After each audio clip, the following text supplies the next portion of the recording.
Hello, hello, hello. How's it Hey, going, how's it Ed? going? I'm fantastic, Parker. How about yourself? Great. I'm doing great. I'm excited to see some new names in chat. How's everyone doing tonight? Oh yeah, the chat is hot already. Cashew Starting and out. Cheese, welcome back. Field Runner 77, Sam Marie T, and Gabby Galvez. Thanks for joining us. Oh yeah, thanks everyone. Hope you enjoy action movie Icebergs. I haven't seen too many around, so it'll be interesting to finally break one down. Yeah. Okay, before we get kicking, I'm going to play some background music. And because you can only play Ooh, certain things on Twitch, our options are limited. So I can do playlists by theme. I'm going to do R and B. So, nice. No objections from me. yeah, big R&B heads over here. Yeah, right. If anybody has any requests, you can request music, but you just have to request style like jazz, rap, rock. Yeah, Nice. R&B. Let's do it. Okay, so we're doing a movie Iceberg. We were just talking about Pauly Shore. We saw that we got some new follows, and we made a cool custom follower notification, Pauly Shore based one. So thanks Hype for for following that. us. Yeah, it makes me excited to hear Pauly Shore's voice. How about you, Ed? Oh, absolutely. Anytime I hear Pauly Shore's voice, I think back to an okay time in the 90s, a time where maybe Pauly Shore was featured a little too much in the mainstream, but you know. What can you do, right? Yeah, what can you do? Well, what they did, I think, was they stopped casting him and he started making really bad reality shows. And then I think he made a movie called Pauly Shore is Dead, where he like fakes his own death and interviews people as if he's dead and then reveals that he's alive, which feels like a weird thing, like in order to get some, I guess, positive emotions, or maybe he felt like he wasn't loved too much. And either way. Man, yeah, that's fair. We got some fun stuff in the chat. Noah, don't miss a skill check. Welcome back. And Oh apparently yeah, they've got welcome a back, sweet Noah. biodome tattoo. Probably you're the only Oh, person in the biodome. world that's got a biodome tattoo. Oh, do you have that? And I think it's Stephen Baldwin with him. You have the two of them on the same tattoo. Gabby Galvez says such good memes from Oh, Pauly Shore, I guess, back in the 90s. Sweet oh yeah. memes. I Pauly think he Shore. is full of the memes. He could Oh, have been Pauly somebody, Shore. but now he's real washed up. So that's why we love him. You know, he definitely was someone. You know, he had a lot considering what he brought to the table. If you go like, look, I'd love to have Pauly Shore on the show at some point. I'm not. Don't want to diss him too hard or anything. Much respect. He was a cultural icon and whatnot, so all the respect in the world. I almost But met Pauly Shore. I still may, and if that happens, I'll see if he'll come on our show. oh, what? That would be amazing. Yeah, do meet Pauly Shore. That'd be a fascinating Then story he's the at the best guy in least. the world. You know, honestly, I have no idea what the actual Pauly Shore is like. I've read some stuff, but who knows if what's real and whatnot. But he had kind of like a one-note act in a lot of the movies if you go back and watch them. So I'm not surprised that he washed up. He's not amazing, frankly. Like he had like a few okay movies, but you know. I don't know, man. This isn't how we should lead him up if he's going to be on our show. Yeah, right. He'll just like watch back and see this and be like, "Yeah, what the fuck? I thought you like liked me." And stuff. Nice. Noah's talking about an elf scene where they're dancing. I haven't seen Biodome yet. Is this are these Biodome references? The elf scene dancing. I haven't seen Biodome in so long. What, it come out like 1994 and whatnot. I didn't see it in 94, but I saw it like in the later years, like late 90s. That's Go fair. around the go around the rental store. That's fair. Sometimes Yeah. you- But yeah, you wouldn't have sometimes you you wouldn't make have it- appreciated it in '94. That's what it was. Yeah, right. I probably would have appreciated it a lot more actually, because I'm sure there's just like a lot of They toilet danced to humor. A safety 3-year-old would dance. like. That's pretty cool. Yeah, I do. Okay, yeah. I totally remember the safety dance. Yeah, totally. Yeah. Cat or Sam Marie T says 80s dad rock. Unfortunately, that's not a category on Twitch soundtrack, but we can put in a recommendation. Maybe it'll become one. Okay, so anyways, Pauly Shore aside, again, if a new follower, if someone's lurking there and you want to follow us and see the Pauly Shore follow, it would make everybody happy, I think. Everybody loves Pauly. Parker, what beer are you drinking tonight? You're always drinking a gee. nice new beer. What do you got on tap Well, tonight? apparently someone told me today that they don't allow you to drink while on stream on Twitch. So this isn't Seriously? beer then in that case. It's root beer. But Cream soda? If it were a beer, Apple juice. Yeah. it would once in a while I be buy apple 33 juice. acres of sunshine by 33 Acres Brewing in East Vancouver. Nice. I think I've been to 33 Acres. I think I've been to 33 Acres with you, maybe. Yeah. I don't know. Probably I feel like so. the only time I have good beer is when I'm with you. You warm my heart. But that's not what it is. You're right. It is apple juice. But if it were a beer, that's the one it would be. Oh, man. Are you allowed to vape on Twitch? Is that a thing? Oh, Probably I'm not. sure. I'm sure you are, because there's no. I don't think you're actually not allowed to drink. Someone just told. I don't know. Like, I mean, you know, how are they going That's to wild regulate if you that? aren't. You know? Take 1 away our acre, beer. at least juice. Nice. What's next? All right. Nice. What are y'all drinking in chat? If you're drinking some apple juice, let Oh, us know. yeah. Yeah, you know, everybody's always asking you what you're drinking, but let's toke that. Oh yeah, you know what? Yep. I think Noah's right. I think it's like you Absolutely. can't get drunk. I think that's the idea. Like if you're not like drunk. Oh, okay. That's fair enough. Fair enough. You just don't want to public Yeah. intoxication to a degree. I get that. That makes sense. Which there's no way It's to like be drunk if you're self-harm. just drinking Yeah. apple juice like me. But anyways, okay, we're doing our first movie Iceberg. Is that what we call it? Ooh, that's what the kids are calling it, man. No, I mean, I see icebergs pop up. I've seen them pop up for a little while now, but I feel like the YouTube recommendation's been hitting me hard with icebergs. However, the videos are about 6 months old, so I feel like we're a little late to the train. But what I have noticed is there's a significant lack of genre, like straight genre icebergs. There's the disturbing movie iceberg, which is great. There's like some really niche like horror film icebergs, but there's not just like a straight up action movie iceberg. I'm not sure if that's antithetical to like what an iceberg should be. It probably is. However, from what I've seen, I think we can play a little with it. So this is just a straight up action genre iceberg. It tries to encompass the entirety of the action formula from when it was conceived, how it was conceived, to the modern day. And it's going to be broken down. I'm sure a lot of you have seen Icebergs. Yeah, if you haven't, basically like, so picture an iceberg meme, you know, you see the tip and then you see like a bunch of the iceberg under the water, you know, the old like, that's just the tip of the iceberg thing.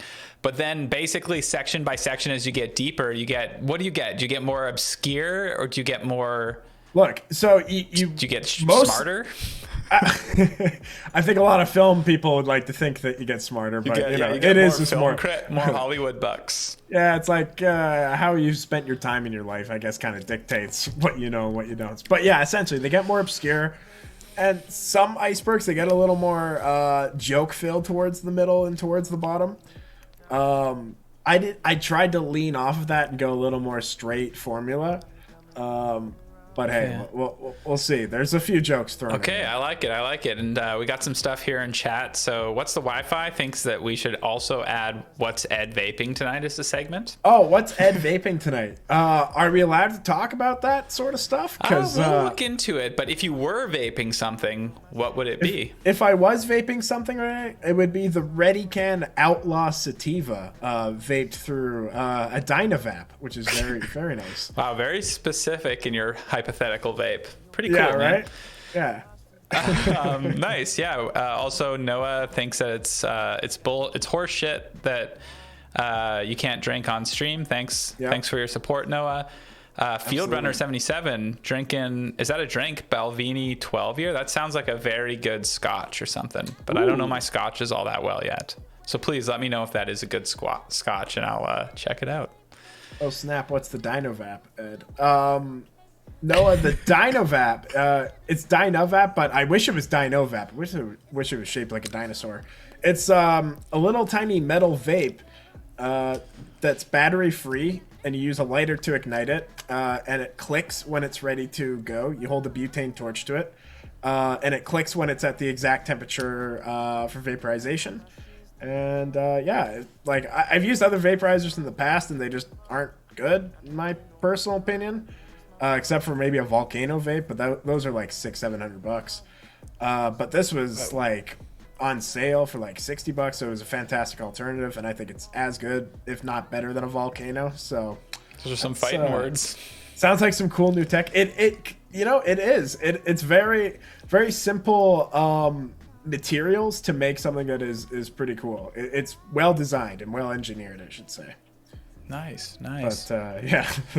One of my friends one time said that he found a volcano vape in the alley. Do you believe him? Ooh, I don't know the friends, so it's tough to say the validity of that. But I'm gonna give him the benefit of the doubt and say, hell yeah, he did, and that's fucking awesome. Yeah, I'm not. I'll tell you off stream. I won't name him on the stream just in case he's here and he's like, "Hey, man, people aren't supposed to know that." But oh, nice! Oh, I can't wait to hear. Yeah, I'll share the deets. Okay, before we kick it into it, yeah. Gabby Galvez, some goals, nice. Noah, it's a volcano vape shaped like a volcano. It is, right? Isn't that the idea?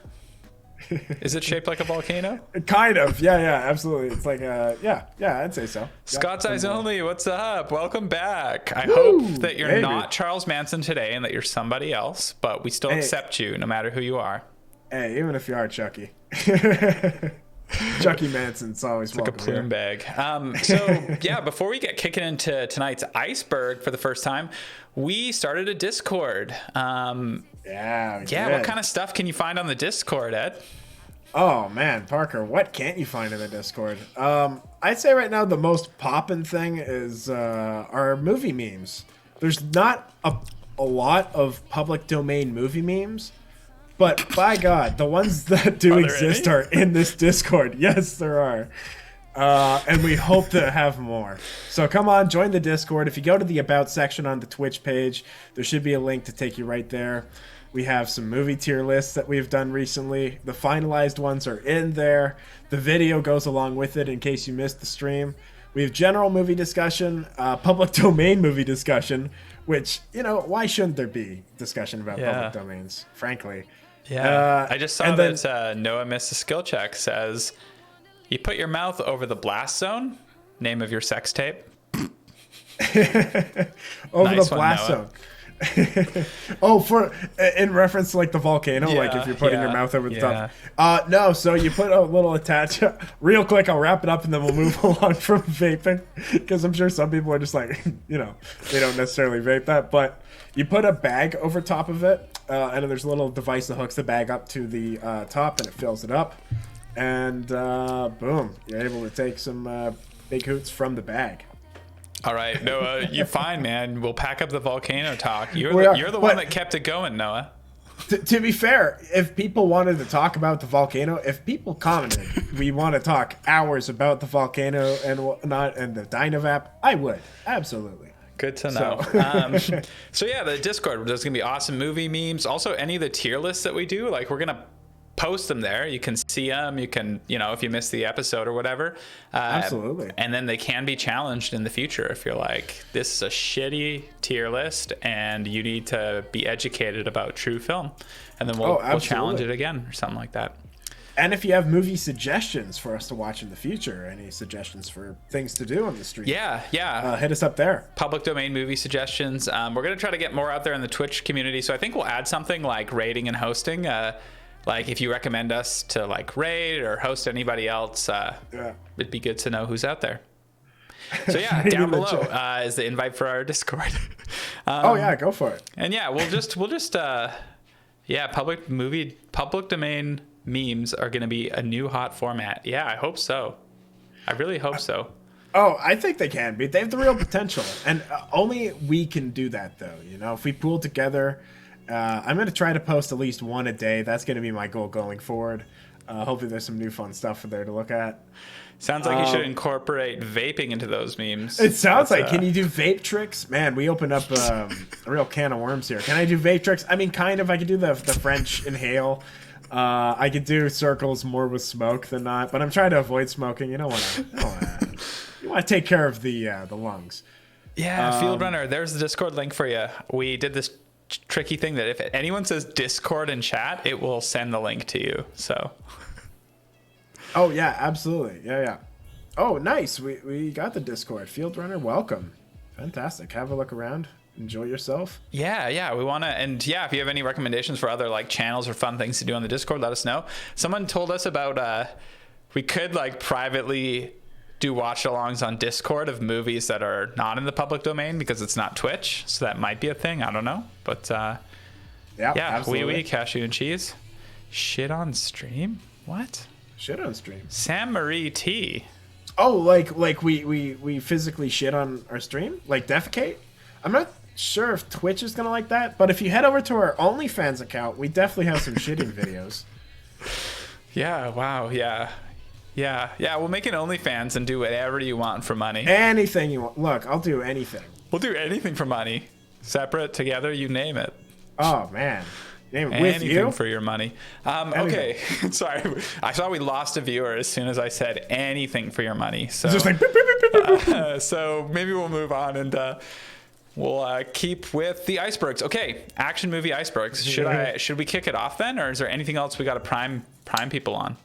You know, I think we're good to go. Let's dive right into it. Let's see how this is gonna go. Okay, sweet. So what we have here, so this is the giant iceberg, and we're gonna go through section by section. I'm sure you're like, this is way too small to see, but this is kind of what I was talking about before. You're gonna start at the top, and then as you get deeper and deeper, you get more educated about action movies. Are these all public domain action movies? What's the Wi-Fi asks. No, that'd be pretty limiting. I'm sure there's a lot of them, but I bet they're all pretty similar. Hey Ed, so first, you're the vape king, but Field Runner thinks you're actually straight edge. So, you might have to like prove to us that you're cool a little bit throughout the stream. Oh man, so. It's okay to be straight edge as well. Depends where you're from. I think there's some places where if you vape certain things, you're going to go to jail for a long time. And there's some places like Canada right here where it's perfectly legal. So it's kind of straight edge. Straight edge is cool, says Scott. You just can't be a jerk about it. Cool. You're totally right, Scott. We won't be jerks. And also, this is apple juice, so I could be straight edge. You don't know. All right, let's get into the first is in tier. the chat. Oh, that's great. Bonjour, welcome back. Bonjour, welcome back. We're just talking about vaping, I guess. Hypothetical vaping, hypothetical alcohol, because we're on Twitch, and this is a clean straight environment. Edge. Okay, I'm gonna. Field Runner can back us up. Yeah, we're doing a movie. We're doing an action movie, Iceberg. Let's get into the top of it. Let's dive in. Very good, very good. Love it. Ed made this sick video for today's Iceberg. Man. Ed, what would I do without you? Oh, I don't. Parker, what would I do without you? It's a symbiotic relationship, is what they call this. Well, if you want to see what Ed would do with me, join our OnlyFans. OnlyFans, hey. It's really cheap. It's only like $39.99 a day. Boom. Gabby, I wish that we could watch more movies on here. So we do every Saturday for sure. We do movie watch-alongs where we'll actually watch a movie and heckle it. It's a public domain movie so that we can legally watch it. But we might do it other nights too. But if you want to see us watch a movie, Saturday nights, 8 p.m. Pacific, we sometimes even do a double feature. Join us for that. We have some new movies. So wait, 10 points for whoever knows. Where did straight edge come from, says Scott. 10 points whoever knows. No cheating and Googling. I don't know where straight edge came from. I don't know, but you know what? Gotta love CM Punk. CM Punk did the straight edge gimmick for a long, long time and did it to perfection, in my opinion. Okay, show us this first tier. What do we got on the tip of the iceberg, if you will, of action movies? All right. So as you can see, it's kind of the big, well-known franchises and movies. Okay. The Minority Report tier. Bonjour asks, how does the iceberg work? Basically, like, here, I'll let you came up with it. So how does it work when we go tier by tier? So, basically, it starts off at the top, which is kind of the most well-known of the thing. Right now, we're doing an action movie Iceberg, so it's kind of well-known action movies. Currently, stuff in the lexicon that it's coming out now. Like Nobody is on there just because it's like the most recent thing. It's going to be on a lot of people's minds for action movies. However, I am noticing an error, and if you can spot other errors throughout this, and if you're able to put it in the chat, you'll get some Oscars. I think people should get Oscars for that. So is it a date? Is your error a date? This first one actually is a little more embarrassing. I have the Nice Guys there. I think I have Nice Guys as number tier 3. However, I'll keep it there. No Nice. problem. We'll talk about it. So yeah, no, as I said, nobody is on there. That just came out and it stars Bob Odenkirk. I personally haven't seen it yet. Kind of a big shocker if I'm already talking about it. I love Bob Odenkirk, but it's so weird to me that he's like doing action movies now. Yeah. I just think of him as like the alternative comedian that he's been for like, the last 30 years. So to see him in like a Liam Neeson type movie, oh man. It's almost like you're like waiting for him to like do a bit in a series. Like anytime there's someone who's like always funny and then you see them in a serious movie, you're just like waiting for them to do a bit, you know? Do you know what I mean? Like you're like, and it's just kind of weird when they don't. Like, man, there was that movie with Jonah Hill and James Franco where it's like a retelling of like a serial killer on trial movie. I can't even remember what it's called. It's not that great. Oh, is it True Story? Yeah, True Story. Yeah, you're good. You know. Yeah, and have you seen that movie? I haven't had the pleasure. It's just so weird. Saw the... Yeah, it's so weird to see all these like two-handed scenes between James Franco and Jonah Hill, where they're just like serious. Like nobody makes a joke. That is bizarre. It's just weird. There should be at least an alternative cut where they do bits. Because it wasn't well received, and they must have known that there was a risk in that. So at least have a comedy cut ready to go for the DVD release. But that's just my personal opinion. Yeah, jeez. I see Scotty. John Wick is 10 years old. Yeah, it's pretty tough. I know. I didn't think about that until you mentioned it. So here's a hot take. I wasn't a big fan of John Wick. I feel like a lot of people liked it. You know what? I didn't hate it or anything, but it got so talked up to me. Yeah, totally. Go to hell. This is gonna like start some shit, but yeah, I totally feel you. Like John Wick is a well done, simplistic action movie. I think it was more a case of it doing stuff well rather than like breaking the mold and like not completely fucking it up, because there's so many action movies that fuck up a lot of elements in it. And that one does everything pretty well, and is also a tight movie. I think it's like 100 minutes, or like in a time where a lot of movies are pushing 2 hours, 2.5 hours, especially action movies. Keep it a tight 90. Keep it a tight 100 minutes. I know John Wick 2 and 3 were starting to kind of push those running times a bit. Yeah. But yeah, John Wick. Not that it's overrated, but maybe it shouldn't have a fourth one. I think I'm good. After 2, I was like, oh, well, what else can they do? And they just kind of did more of the same. I was like, oh, okay, that makes sense. Scott, come on, man. Be real with me. Do you really, John Wick come on, like look inside, look deep inside. John Wick is a masterpiece? John Wick, do you think I want to watch all 4? I agree with you, Noah. Yeah. Four of them is a little tough. What gun fu is? Yeah, gun fu. Yeah. But I don't want to hear it. That's also in what's that movie? Equilibrium, I think, with Christian Bale. That was in like 2001. Yeah. I think that's when Gung Fu really started to come out. Scott, thank you. I'm glad that we're like starting to see eye to eye a little bit. It makes me happy. Liam Neeson, you've got Liam Neeson on here. Just in general, we're talking Taken and then any of the spin-offs where he's basically the same character. Yeah, absolutely. The reason why he's up there is like, if it was Taken, maybe he'd be one step below, but he's always remaining relevant by doing the same fucking action movie over and over again. I counted them. He's done 10 of these movies. No. And Taken is just one. Let's say Taken's one. It's just its own franchise. So the franchise only counts as what? There's 9 separate iterations of this character, basically? Yeah, pretty much. I mean, I think they're all different names, but like it's the same guy, and it's just like, oh my god. Like I think the most recent one's like Cold Pursuit or like The Ice Road or some shit. Oh no, I think those are 2 separate movies. Yeah, I think Tomb of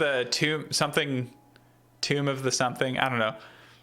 And it's usually one where like his son gets killed or captured or his daughter or something. Yeah. Oh, he needs something to trigger him. Some like, I don't know. It's Taken 2. Sam Marie, have you really seen Taken 2?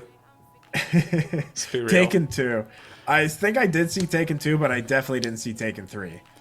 And probably never will. But I think I saw the second one. So in the second one, his daughter is with him. Spoiler alert: he gets her back in the first one. Whoa. And then spoilers. And then she helps him. I think they rescue the mom. That's the idea. I don't really know. Scott's seen all the Takens in one day. He's feeling masochistic.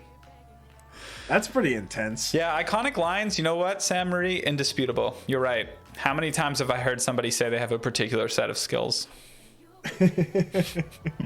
Oh boy, the amount of times I've heard people do their take on that line.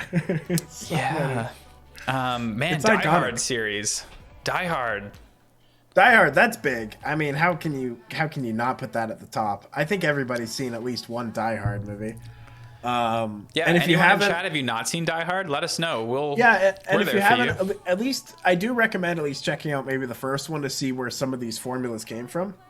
Forgive me, I have like some allergies going on, so if I'm like touching my nose a fair amount, it's just I don't want to blow snot everywhere, so I'm just trying not to sneeze. Well, thankfully, we're only virtually together, so I'm actually safe. Yeah, it's true. It's definitely not COVID or anything. I get these all year. The Godfather. The Godfather. Yeah, that's the best action movie. So Die Hard, I've actually only seen the first one, believe it or not. And you know why I've only seen the first one? Whoa. Because it's a perfect movie. I don't need to see any more. You know, that's fair. You don't have to. And I used to love the Die Hard franchise. I used to watch it all the time when I was younger.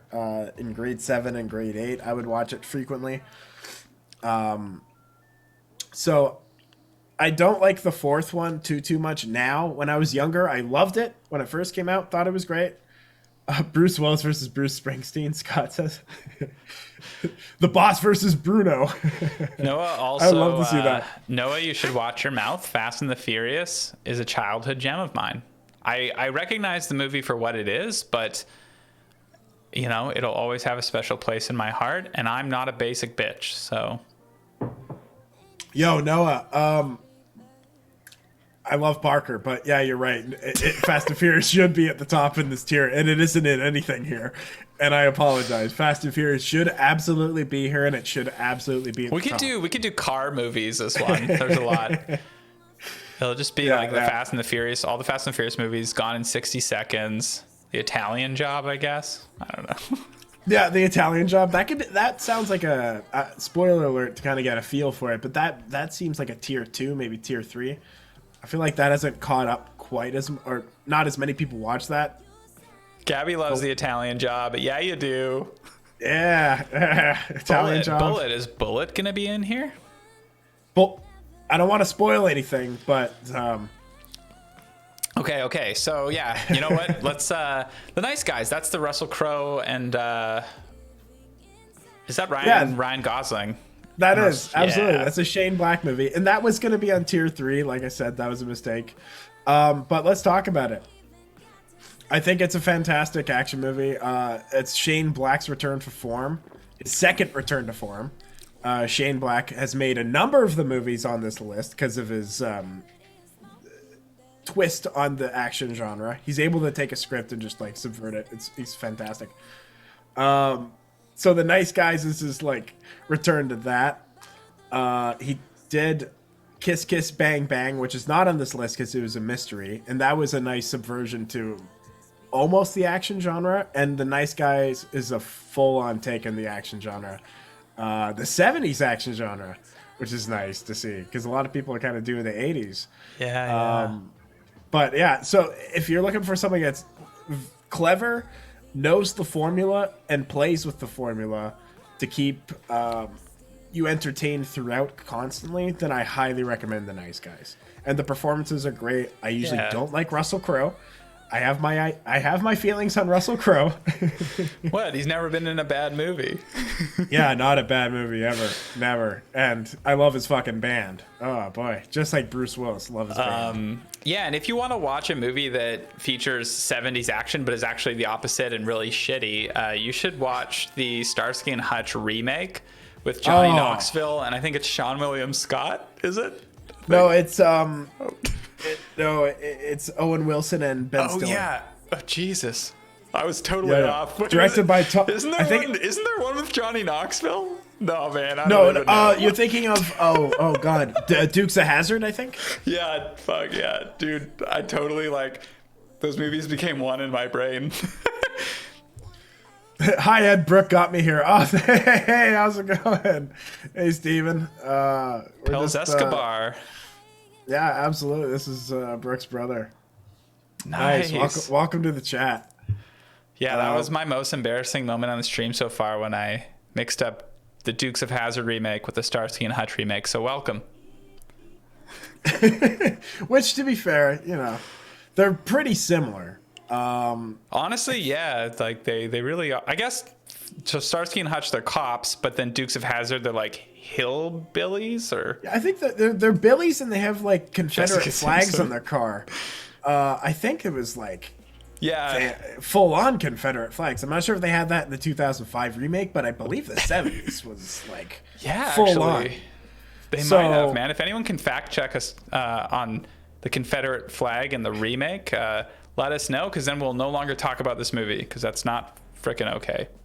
Yeah, right? Oh, no, not cool at all. And funny enough, Dukes of Hazzard and Starsky and Hutch are not on this. The General Lee, yeah. The old General Lee, yeah, real fast. I guess shout out to the General Lee. Duke says Willie Nelson. Oh boy. So yeah, you know what? We'll move on. It's not on the list, and we're talking about movies on the list tonight. Not on the list. Absolutely. The Matrix.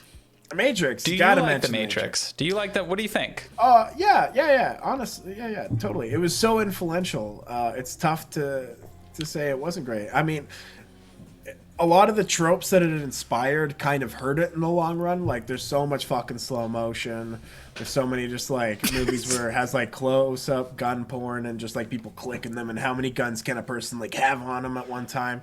Like, the Matrix did it, and it did it well, and they topped it. No need to go back to that fucking well so much. Like, so the slow motion, I think the Matrix, boom, put a stamp on it. Except, okay, there's another movie that we will talk about that does do slow motion well recently, but it's got to be clever. You can't throw down like, we have more frames. Look, it's even slower. There's more fucking bullets whizzing by. Like, you can't. Yeah. Gonna have to says be the Matrix wrecked her. Whoa. Yeah, it was deep. Yeah. I laughed because Scott's comment, gosh, Jessica Simpson is a snack. Is Jessica... said someone in like 2005. Except nobody said that, because that wasn't a thing to say in 2005. So this was this a is thing to cool. say in the This 70s. So it is like Dukes of Hazzard terminology applied to a modern day setting. So you know what, Scott? I salute that. Equilibrium. Yeah, that totally is like basically a Matrix knockoff. I was talking about the gun fu earlier that I think came from Equilibrium. It's a solid movie. I personally don't like it, and yeah, maybe a little too Matrixy. But a lot of people seem to like it. I don't have that on here though. That's a movie I probably should have put on here. That is one thing I should have mentioned, is that the list is incomplete. As much as I tried to make it encompass everything, it would just be so full. It'd just be like hundreds of movies and whatnot. But if there is anything that you think is totally deserves to be on here, let us know. And I think Equilibrium totally deserves to be on this list somewhere. Maybe like a tier 3. You don't even pretend you went too hard. Well, Jessica, I personally have a girlfriend, so Jessica Simpson, all yours, Scotty, all yours. What's the Wi-Fi says you'll have to do an iceberg of movies Ed missed. Yeah, there's a lot of movies out there. That would be awesome. Yeah, totally.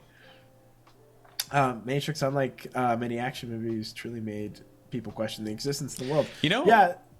Oh yeah. No, sorry, you finish your thought, because mine's gonna take a bit of a turn. So you finish yours. Okay. Yeah, totally.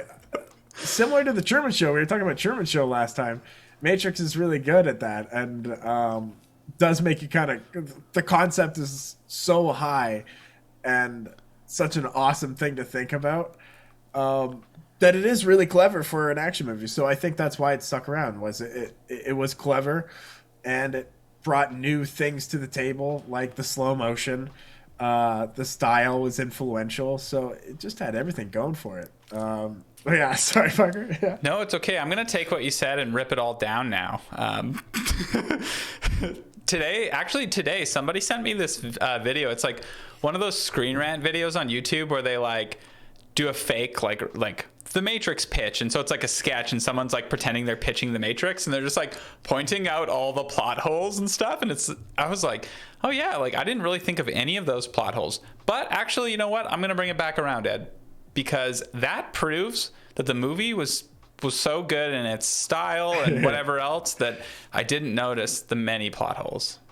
Yeah, it's the Matrix and a lot of time travel movies, just like sci-fi movies that try to be complex and have layers. They just ultimately have these like fundamental plot holes that completely blow apart their whole thing. But yeah, they're still popular anyways. So that's there was something. There's something to do with them like being in the goo or something like that. Like I don't know. I forget. But yeah, you're right. There's totally a lot of plot holes that are like that doesn't make any fucking sense. Yeah. And Scotty, we totally know you're joking. Absolutely. No, you're good. Just honestly, like I probably like 80% know you're joking because you did tell us that you were Charles Manson. But however, you did tell us that Charles Manson didn't actually kill anybody. So no, you'll get someone else to kill for you. That's no problem. He admitted it. It's true. You're being honest, at least. Okay, I think we got a lot of Iceberg left. Should we roll this train? Have we talked about Indiana Jones and Mission Impossible? No, we haven't. And James Bond.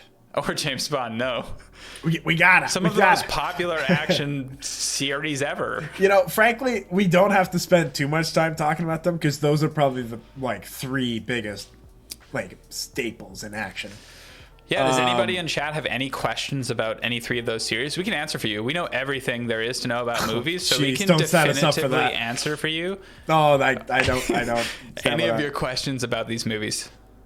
Just find the Sean Connery James Bond unwatchable. They're boring. They're certainly boring now. Like I love it, and a lot of respect goes to it. I know it's a really base thing to say, like a movie from the '60s is boring, but it is kind of true.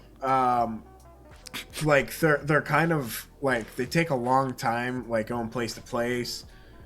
It's just like, oh yeah, that's true too. Sean Connery is really like brutal with his treatment of women and has said some really awful stuff in the past. So yeah, you're right about that, Scotty. He's really bad. James Bond. They've never seen a Mission Impossible movie.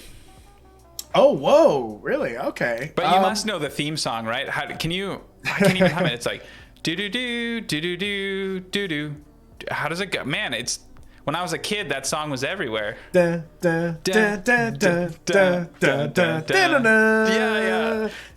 just gotta go play laser tag somewhere, and then you'll hear the song. Oh yeah, totally. Oh man. So I'm just thinking of the theme song now. But yeah, no. Mission Impossible though. I would recommend watching a couple of them. The first one is solid. Second one, not so much. Third one, not so much. Fourth one is fantastic. Yeah, maybe the first and the fourth one. A lot of people like the most recent one. I personally haven't seen Fallout, although it's pretty good and it's made by some solid people. I didn't like 5, so I don't know. I kind of stopped watching there. I think the first song I was singing was from Zelda or Ocarina of Time. Maybe. Oh, yeah. Nice. Maybe that's deep in there. I want to know, Scott, whatever da da da da da was, because you got them wrong. So I'm curious what you were singing. Noah says, out of all these picks, which ones do we think are the most boring? Oh, early James Bond. Some of the James Bond. Scotty mentioned also like some cringy stuff in there, stuff that aged pretty poorly. But I would say James Bond. It's got like what 26 of them, 25 James Bond movies. Like you got to have some clunkers. So just like numbers alone, James Bond. That's true. Yeah, it is a battle of numbers. Excuse me. And the Indiana Jones that had man, I'm blanking on his name. Temple of Just Doom? Do it. What's his Shia Oh, LaBeouf? Buff. Yeah, the Buff man. That's true. Yeah, that's horrible. That was a funny movie. The Temple was that just no? What was that one called? The Crystal Skull. Yeah, totally. Yeah, it's a horrible movie. Thumbs down. It's just like it's people past their prime trying to do something that was lightning in a bottle, so it was never going to be as good. And they certainly made some decisions that solidified that. Noah says that he knows that Tom Cruise is talented, does all his stunts, but it just can't get past the whole Oprah on the couch thing. Yeah, totally. I don't want to say too much because I know certain groups are really quick to hit people with lawyers and takedowns, so I have no idea what we should say or not. But thumbs down to Tom Cruise. Do you think Tom Cruise and his muscle men could be in chat? He could be. No, but I would love it if Tom Cruise is here with his muscle men. Bring me to Tommy guns. Bring me to your cult and convert me, Tom. Oh man, I read this article of somebody that was talking to Seth Rogen, and he was talking about the time that Tom Cruise tried to like bring him in, but he politely declined, and apparently he let it go. So nice. I mean, I'm sure if you're polite about it and you're very firm with your beliefs, people don't want to push it. Yeah. I saw something about Temple of Doom. Scotty said, "I will defend Temple of Doom." That's totally fair. I mean, it's part of the original 3. I think you would have a tough time being able to. Ooh, I heard someone sneeze around here, and bless them if they did. I think you'd have a tougher time finding people to agree with you before Crystal Skull. It's just a different genre. Yeah, totally. I like Temple of Doom a fair amount. And now there's a worse movie in the series to hate. I get a lot of nostalgia watching Temple of Doom, more so than watching Crystal Skull. So I think it's a better movie in the series. And it's phenomenal schlock. It's true. Yeah, like I don't like Short Round and Willie, but they are classic B movie schlock. So if coming at it from that, you can't argue with it. It's true. What's the Wi-Fi thinks that Crystal Skull ain't that bad, you know? Oh, okay. Well, we all have opinions. No, I'm kidding. That's valid. I mean, they put in a lot of effort. It is like very talented people putting in a lot of effort, and it's not. It's just to me maybe some of the magic was gone a bit, but if you felt it, that's awesome. More power to you. Noah pointed out, and I agree. The funniest part of the movie is when Shia LaBeouf shit on it in interviews. Did you hear about that at all? Apparently Harrison Ford called him a little shit because he was just like saying the movie sucked in interviews. Yeah, wow. Yeah, but you know what? That's pretty. He wasn't all that wrong. Like, no, yeah. I mean, I don't know. He's not someone to talk about right now. I know that he hasn't been great to women. It's not professional to trash your movie. Like when you're in the interview circuit, like it's not professional to do that. So I get where Harrison Ford is coming from, calling him a little shit. But yeah, the movie wasn't very good, and he is at least being honest to potential people willing to spend the money. Yeah. But Okay, well, should we move along, or anything else you want to say about this first? I think we've touched upon it. James Bond overrated a little bit, has some definite great ones. All right, before we go on, we have to talk about our favorite Bonds at least. Me, Daniel Craig, little easy. Second favorite, I hate to say it, Sean Connery. Although I do agree with Scotty in saying that he has some really questionable stuff, especially his treatment of women. Performance on its own, I think he's an okay Bond. I'm not like the biggest Bond fan in general. Least favorite Bond. Also Timothy Dalton is pretty good. He gets shit on a lot, but I think he's really cool. And and Roger Moore, a little too corny for me. Yeah, I would agree. Daniel Craig, I think, because he's got a good balance of like he can play suave, but then he's also kind of like rough around the edges a bit, or like a little more harsh. Like I believe that he's actually like a secret agent killer more so than like freaking Pierce Brosnan, Pretty Boy or something. Oh yeah, Pierce Brosnan. I forgot about Pierce Brosnan. Forgot about Pierce Brosnan? That was the first Bond we would have known as kids. Oh boy, you're right. Sorry, Daniel Craig, Pierce Brosnan, Sean Connery, Timothy Dalton, Roger Moore. And nice. George Lazenby, way at the bottom. So I heard that Idris Elba might be up to play Bond, and that would be dope. Is that true? Absolutely.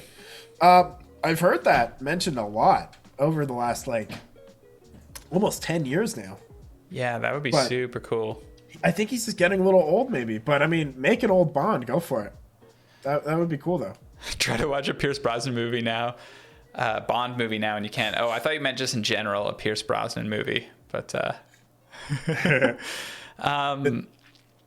yeah. The new Pierce Bond is supposed to be Childish Gambino. That would be. I doubt that. I think that'd Bond be an American was trolling because Childish Gambino was almost Spider-Man, and he was like, "Oh, that'd be petition awesome for it." That would have been awesome. I'd be cool with that. Absolutely, Donald Glover, he's great. DK mode, gold member N64, Odd Job, yeah, Odd Job in N64. Odd Job, fucking cheap. What's the name of that movie that they have the most popular like Bond and Goldfinger? No, the popular Brosnan. Goldeneye. Yeah, totally. Yeah. What? Sorry, what?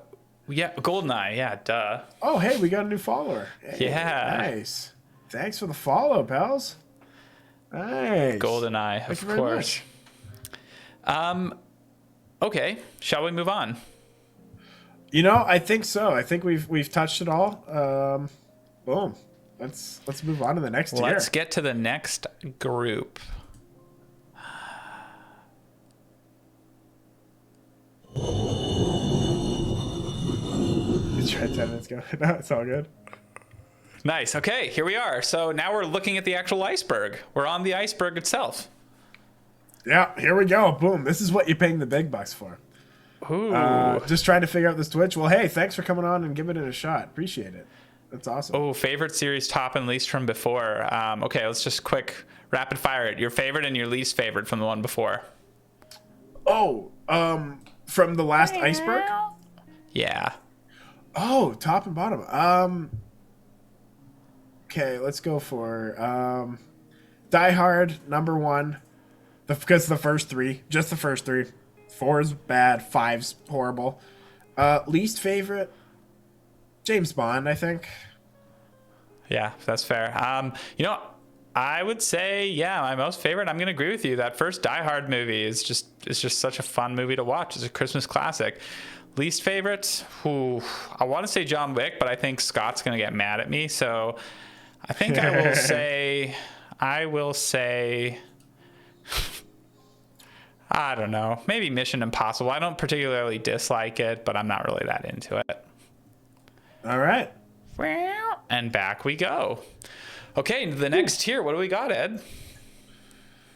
All right. Well, we have some kind of classic 80s things. I think it's just enough time has passed that they aren't at the top anymore. You know, you have some classics, some not so classics. Rambo. Let's just get that out of the way with. I'm not a big Stallone fan, but you can't deny Rambo.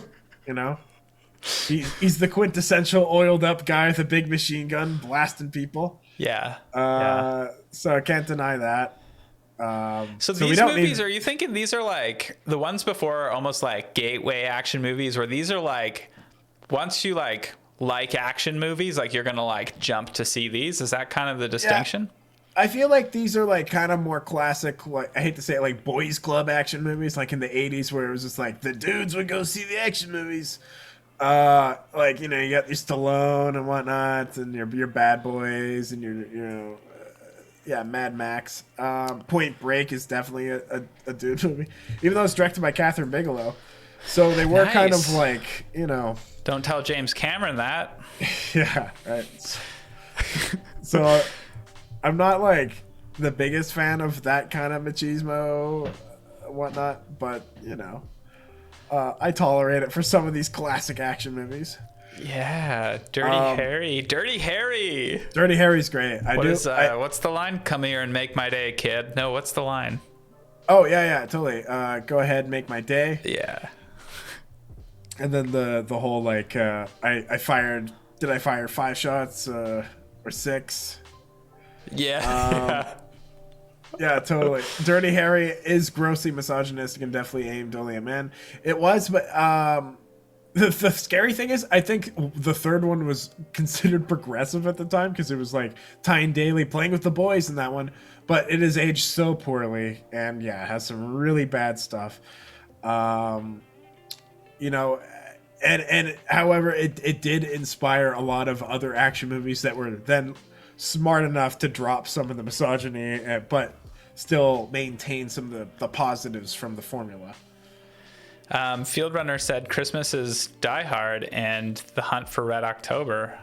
That's a Connery movie, right? Yeah, definitely. Connery and Baldwin, I think. Alec Baldwin, he plays Jack Ryan in that, I believe. I haven't seen that movie. Are they on a submarine in that movie, or am I thinking of something else? They are. Yeah, cool. Totally. Yeah, absolutely. Does it take place during Christmas? Is that what makes it a Christmas movie? That I cannot tell you. I don't think so, but if it does, let me know. I could entirely be wrong. Yeah. Okay. The Expendables was cringy. Yeah, I agree. The Expendables was really cringy. But I the don't have Expendables much. knew what it was. Can we at least admit that it knew what it was? Like you knew what you were gonna get. I think it knew what it was, but it failed to deliver on itself. While watching it, I was like, oh. I was kind of hoping for like better utilization of it. I just felt like they dropped the ball a little bit at times. And Stallone, to me, still a little tough to watch. I'm not the biggest Stallone fan, so I'm probably a little biased. But I still have to mention Stallone in these lists. Yeah. Man, Speed is such a dope movie. Speed's great. Speed is a 10 out of 10. What a crazy concept, huh? Oh, fucking awesome. It's Die Hard on a bus. I think that's literally how it was pitched in the boardroom. Isn't it? No, yeah. Die Hard. I have it written down in my notes while making these things, like Die Hard clones. And Speed is a Die Hard clone and is possibly the best Die Hard clone. Speed 2 is better. I hope Speed 2 is on this list. Speed 2? Speed 2 is just, it's so even much worse. Crazier, man. It's even crazier. So bad. The concept is awesome. A cruise ship that's out of control. Like that's dumb. That's so dumb. It's an awesome idea though, and yeah, it does have the best Willem Dafoe performance. The movie itself is so wait, is bad. Willem Dafoe the bad guy who like lives off of leeches? Yeah, yeah, he's the leech guy. Oh man, that is now. That movie, like I saw it when I was too young to know who Willem Dafoe was, really. And did you see it in theaters? I saw it in theaters with my dad. I wish, man. Yeah. No, I remember that. That would have been. Keanu Reeves is not in that movie, is he? Or is he in it? No. Keanu Reeves. He was already off the speed bus. Yeah, I think he read the script and was like, "No, thanks." That's. And I think they get rid of him in like one line of dialogue. Willem Dafoe was creepy as the bad guy when I saw that as a kid. Yeah, I remember seeing that as a kid and like thinking it was like solid. Like I was the target demo being 6 years old watching that. Like, and just being like, yeah, fuck yeah. And like, that Oiler blows up at the end. It's like, that's fucking cool.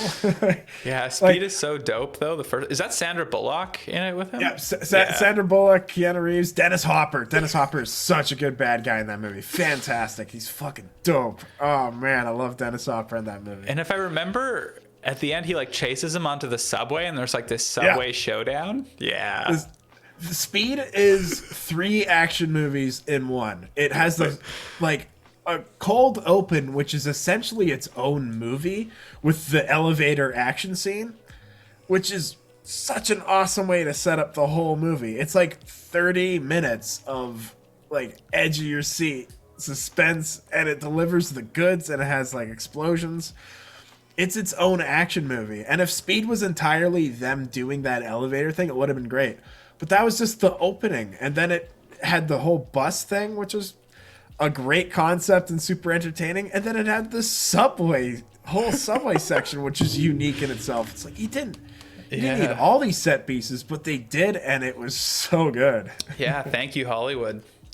Can we talk about Keanu Reeves for a second? Who else thinks that Keanu Reeves is immortal? Immortal? Hey, man. Check out KeanuIsImmortal.com before you tell me confidently that he's not. Okay? If I find out that he is immortal, there. He drinks the blood of the children, I also believe that. To maintain his youth. Yeah, that Check him out, man. Right. Check it out. KeanuIsImmortal.com. It'll change your mind. If he's not immortal, at least he's one of the coolest immortals. I'll agree with that. All right. We can split the difference on that one. You know what? It's done. If there's any judge or anyone in the chat that can officiate that. Yeah. You know what? Maybe he's not immortal. Maybe he just looks good for his age. We'll give him that, We'll give him that. Maybe that's what it is. Keanu Reeves, he's great, and he's improved over the years, or at least he now knows like how to utilize and use certain strengths. Speed is like right around when he was starting to really hone in what made him great. Like this was right after like Dracula, where he did that fucking accent. Dude, that movie was so bad. I haven't seen the movie. I've just seen clips of it, to be fair. Oh, it's horrible. Oh man, it's really another missed Coppola the mark. movie. We could talk about Francis Ford Coppola another day. We could do like a Coppola tier list, but I'm not a fan of Coppola. But either way, Bad Boys. Let's talk about that for a second. Not the biggest Bad Boys fan. I saw Bad Boys 2 a lot more than Bad Boys 1.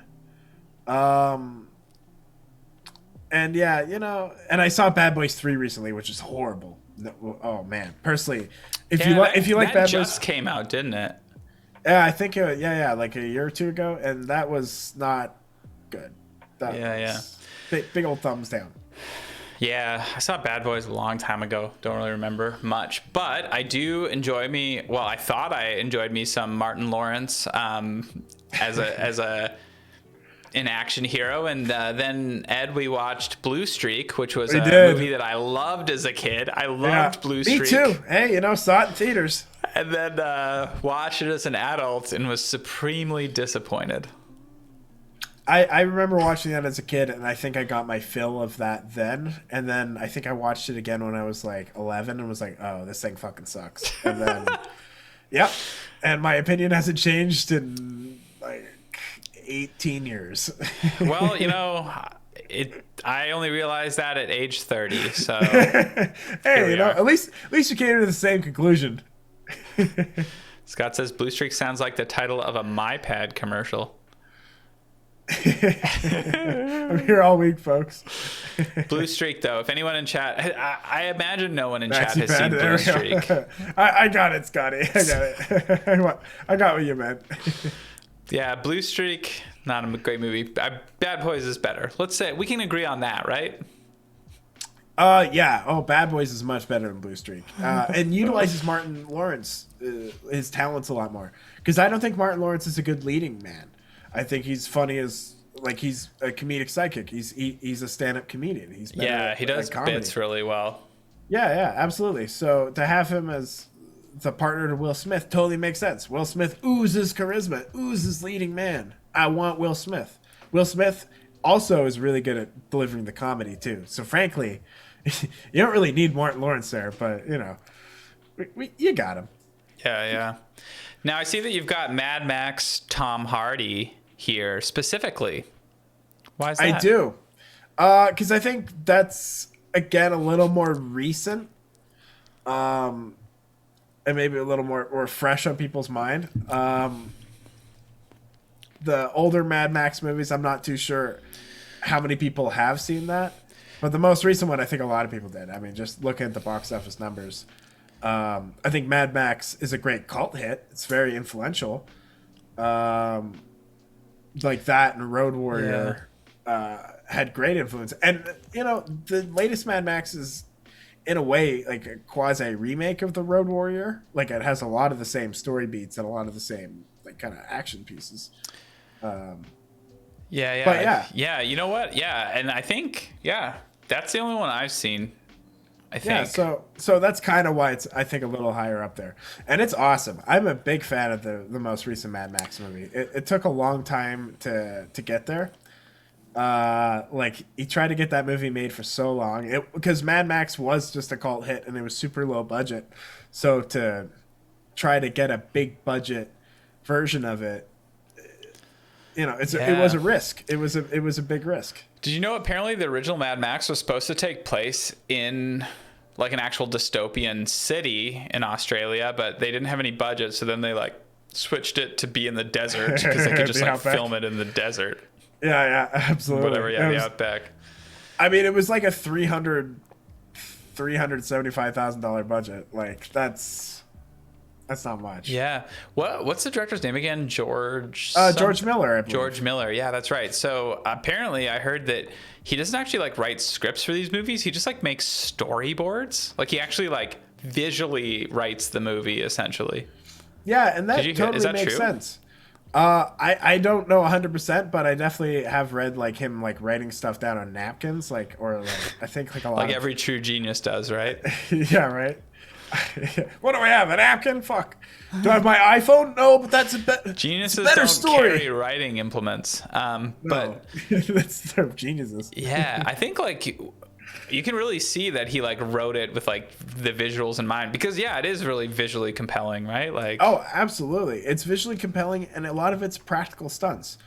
Like the actual stunt work, the surroundings, and like digitally erasing a lot of the wires and stuff like that. There was a fair amount of that, but the actual stunts at its core were real, and that is impressive. That is someone that clearly cares, because this day and age, it would be a hell of a lot easier and probably a lot cheaper for how some of the stunts and how small the stunts were to go digital. The fact that he went practical was really cool. Yeah. What's the Wi-Fi says that Scorsese was storyboarding movies at age 8? What a keener. Oh, nice. What a suck up, huh? Sucking up to directing teachers at age 8. Oh, man. If you're not... And I heard Nolan was doing it in the womb. Yeah, so take that, Scorsese. Nice. Aliens. I believe I saw somebody say they were, what's the Wi-Fi? Pumped to talk about Aliens. Let's talk about Aliens then. Absolutely. This is on here. Yeah, absolutely. Tier 2. I don't have Alien or Alien 3 or Alien Resurrection. Just Aliens on here. Because that's probably the only straight action movie in the Alien franchise. Aside from like Alien versus Predator. But those movies aren't influential or super bland and don't deserve any kind of spot on a Iceberg or tier list or anything. Whoa. In my opinion, I think the few seconds we have mentioned them is more than they deserve. So, but Aliens, fan-fucking-tastic. Such an awesome movie. I mean, what can you say about it? So many movies have copied from it. James Cameron, man, he was on fire back in the day. He just like was so influential. Yeah. I don't know what the actual fuck was AVB2. Yeah, right. Exactly. What was he? Like, it was miserable. A cash cow. Bad. That's what it was. Yeah, right. Like a grab to make money, a ploy, a pyramid scheme, maybe. I remember the hype around then was like, oh, it's R-rated. Like the first AVP was PG-13, and they finally have like a budget to make it like an R-rated one. And like it just didn't even matter. That's when I was younger, and it started to dawn on me, like, oh, R ratings and, like, you know, gore and spending, like, people focusing on that doesn't necessarily make a better movie. They really, like, yeah, it's great. They had all the gore in place, but the movie still fucking sucked and had some stupid story decisions. Yeah, watching it as a kid and thinking it was the worst movie I've ever seen. It is an incredibly bad movie. Yeah. Speaking of movies I watched as a kid, I see that you didn't add Small Soldiers to this this tier list. What's that? Or this Iceberg? What's that, man? Apologies. Apologies to anyone in the chat that thinks that Small Soldiers should be on here. I didn't have Small Soldiers on here. Apologies. It maybe should have been on here. Is Super Troopers on this list? Apologies. Super Troopers is not on this list. Small Soldiers and Super Troopers. Starship Troopers. Oh, big difference. Actual apologies. That probably should have been. And that and RoboCop, I believe, aren't on here. Paul Verhoeven. Oh, man. I left out Paul Verhoeven movies. Apologies. Man, we just got to, like, do another. We got to, you know, there's so many movies. We got to do multiple Icebergs. I know, right? Like I said, like, in order to do an Iceberg that had every single movie, it'd just be filled with, like, hundreds of movies, you know. We have to, like, do a super specific Iceberg, and then it becomes, like, really challenging to justify what's on it. You know, like. That's true. Like, robots who are not bad guys action movies. You could probably fill it up pretty quick too. Yeah, RoboCop. I bet. RoboCop. That's about it. Inspector Gadget. Oh man. RoboCop. So, Aliens. I'm not too sure what else there is to say about it, other than I love seeing. What's his name? Paul. He's a comedian. Pauly Shore? Pauly Pauly Shore. Shore. Pauly Shore in Aliens was fantastic. Either way, there's a lot of performances in Aliens that were great and didn't expect them. Sigourney Weaver, Ripley. super strong, female action lead, and not in as a bad way either. Was fantastic and ahead of its time for that. Yeah, Ripley is my hero. What a legend! Absolutely right. Ripley is great. Ripley is just one of the classic action heroes, and deserves it too. Sigourney Weaver kicks ass, and good for James Cameron for doing that too. You know, James Cameron was at some point a genius. Did he stop? Yeah, but hey, he's doing cool 3D now. And that's fun. Yeah, that's a whole cool of its own. Lethal Weapon, the Lethal Weapon series. Lethal Weapon, that's another one of the influential 80s franchises that had a lot of influence on other movies. Lethal Weapon, written by Shane Black, the original one. Directed by Richard Donner, who directed the original Superman and was kind of a big director in the 70s and 80s. This is one of the first movies that did a subversion to the buddy cop genre. The buddy cop genre had starting to get old, and then they freshened it up with this. Mel Gibson, it was his first big U.S. breakthrough role. So a lot of things came together to make this movie unique. And Lethal Weapon. The first two are fantastic. It's Mel Gibson and Morgan Freeman, right? No, Mel Gibson and Danny Glover. Oh, Danny Glover. Yeah, absolutely. No, Danny Glover, in my opinion, has a lot more personality than Morgan Freeman. If it was Morgan Freeman in that movie, it wouldn't have been as good, in my opinion. Yeah, it would be about the voice, you know? That's what he's got. And I'm sure a lot of people have heard the phrase, "I'm too old for this shit." That comes from Lethal Weapon. That was no joke. That was originally written for Lethal Weapon. Yeah, absolutely. I didn't know it. Yeah, I haven't actually seen any of the Lethal Weapon movies yet. Oh, yeah. Highly recommend them. First two movies are great. Joe Pesci's in the second one. Third one, meh. Fourth one, horrible. Fourth one was actually made in 5 months. Oh. Yeah, so Warner Brothers realized in December 1997, that they don't have any movies really for their summer tent poles in 1998. So they were just we need to whip something up. So they said, here's a shit ton of money, $100+ million. Can you make a Lethal Weapon movie? And they did. They took a previous script, tweaked it, made it Lethal Weapon 4, got everyone back, shot it, I think edited it in a month. They had a trailer before they were done shooting. It was insane. But yeah, totally. You gotta watch Lethal Weapon. Absolutely. Fair enough, Field Runner. At least the first two. Yeah. Yeah. Scott says that Mel Gibson can't read. I didn't know that. That's potentially true. I don't know much about Mel Gibson. I don't particularly care for him. I don't dislike him, but I haven't heard the best things. So I mean, yeah, there are some very questionable personal life things, but I mean, as a performer. Yeah. I'm just saying he's awful, and you should dislike him. Okay, yep, all right, that's fair. Fair enough. 100%. I agree. A lot of his stances are horrible. Those phone calls that came out, oof. God, yeah. It's so brutal. So sad. So yeah, you know what? If you wanted to skip Lethal Weapon, maybe. Why was he at the Oscars a few years ago? Good question. Why are a lot of people at the Oscars? Yeah. So I think Cashew and Cheese pointed out that I have a movie. I see my name on there, Ed. Oh, Parker, you do have your own movie on here. To be fair, this is kind of not a legit edition. This is a bit edition. You got to have Parker in here. Parker, you're here. There's a movie called Parker. You had to take the opportunity. It's the Jason Statham 2013 action classic. Have you heard of it? Probably not. And that tells you how good it is. You don't have to check it out. Oh, what can you say about Parker, the action movie? So I will tell you, I did actually see it in cinemas when it came out, just because it was called Parker. Like, I'm like, well, obviously I gotta go, and like, it looked like just like another Jason Statham movie where he like kicks ass and has no obstacles, and you don't really have his backstory, but he's just like this English guy that's kind of suave and deadly. And yeah, it's terrible. It's really bad. I can't even remember the premise. He's trying to investigate a criminal underring in Florida or something, or I believe so. And it needs to infiltrate J-Lo at some point.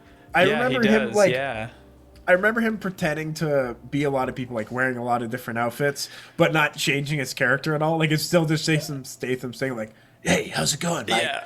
It's still just like he's him, like, but like now he has a cowboy. Yeah, he's a priest. He has a cowboy hat on in one scene. It's fucking ridiculous. Like a hillbilly in another scene, but he still has his like pretty like tight English accent, so it's like not really believable that he's a hillbilly. But yeah, it makes zero sense. But I don't know. They had a script, and damn it, they're sticking to it. All right, Jason, you're gonna be wearing a cowboy hat in this. I'm wearing a fucking what? Can't I just kick the shit out of him? Get the fuck out of here. Gotta put on the hat. Yeah, they're like, as long as you put on the hat, you can do the rest. Yeah, what is this, fucking Fletch? Like, this is Jason Statham. You know what he's good.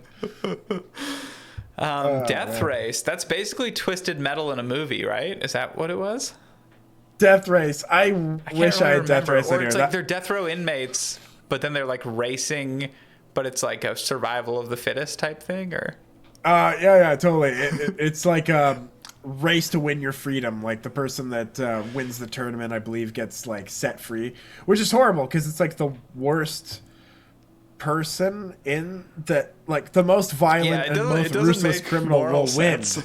Yeah, so thumbs fucking down. But Death Race is kind of cool.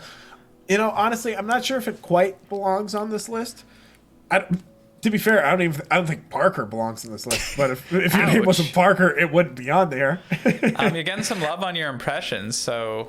Well, thanks everyone. Absolutely. Anytime to do with Jason Statham or Quentin Tarantino, I'll dive at it. Yeah, your Quentin's great, man. I didn't even know that you had that in you. Oh, if it comes up naturally a little later, I'll give you a little taste. We'll see. Field Runner says Snowpiercer. Snowpiercer, it's a good action movie. It's tough because, like, where do you draw the line with, like, drama, thriller, and action? A lot of the times it blends, right? Yeah, Snowpiercer is, like... you could debate it. You could potentially have it on here, I personally wouldn't put it on here. Maybe it's a little too dystopian sci-fi for it to be straight action. Yeah. Which is why I have Terminator 2 on here and not the first Terminator. Although there are a lot of action scenes, I feel more like dystopian sci-fi, but it still has a lot of great action, and you could debate and put it on here, and maybe a bigger Iceberg. I definitely think a Snowpiercer. What's the Wi-Fi asks what you think your best accent is? Oh, I couldn't tell you. I'll just do really a bunch, Trump. and you. Oh yeah. If that comes up a little later, we'll see. I'll plan it, chat. Don't worry. I'll figure out a way to get Trump here as a guest, and then Ed can mock him to his face like we all want to do. I'll get political. Man. No, are you not supposed to get political on Twitch? I think you're not, right? Hey, we can be, but maybe chat can't be. I don't know. It's a free country, man. But no, I'm not too sure. Yeah, Donald Trump's a pig, so I'm gonna just say that. But you can do politics. Nice. Man, our viewers went up when we mentioned Trump's a pig. Trump. That was just, as soon as we hit it, just the algorithm. All his little Trump boys are going to be in here trying to take us down. His Proud Boys, I mean. Woo! Proud Boys coming at us. Oh, man. Yikes. We don't have our addresses on the Twitch channel yet, so we're good. Proud Boys. Is that the sequel to Bad Boys?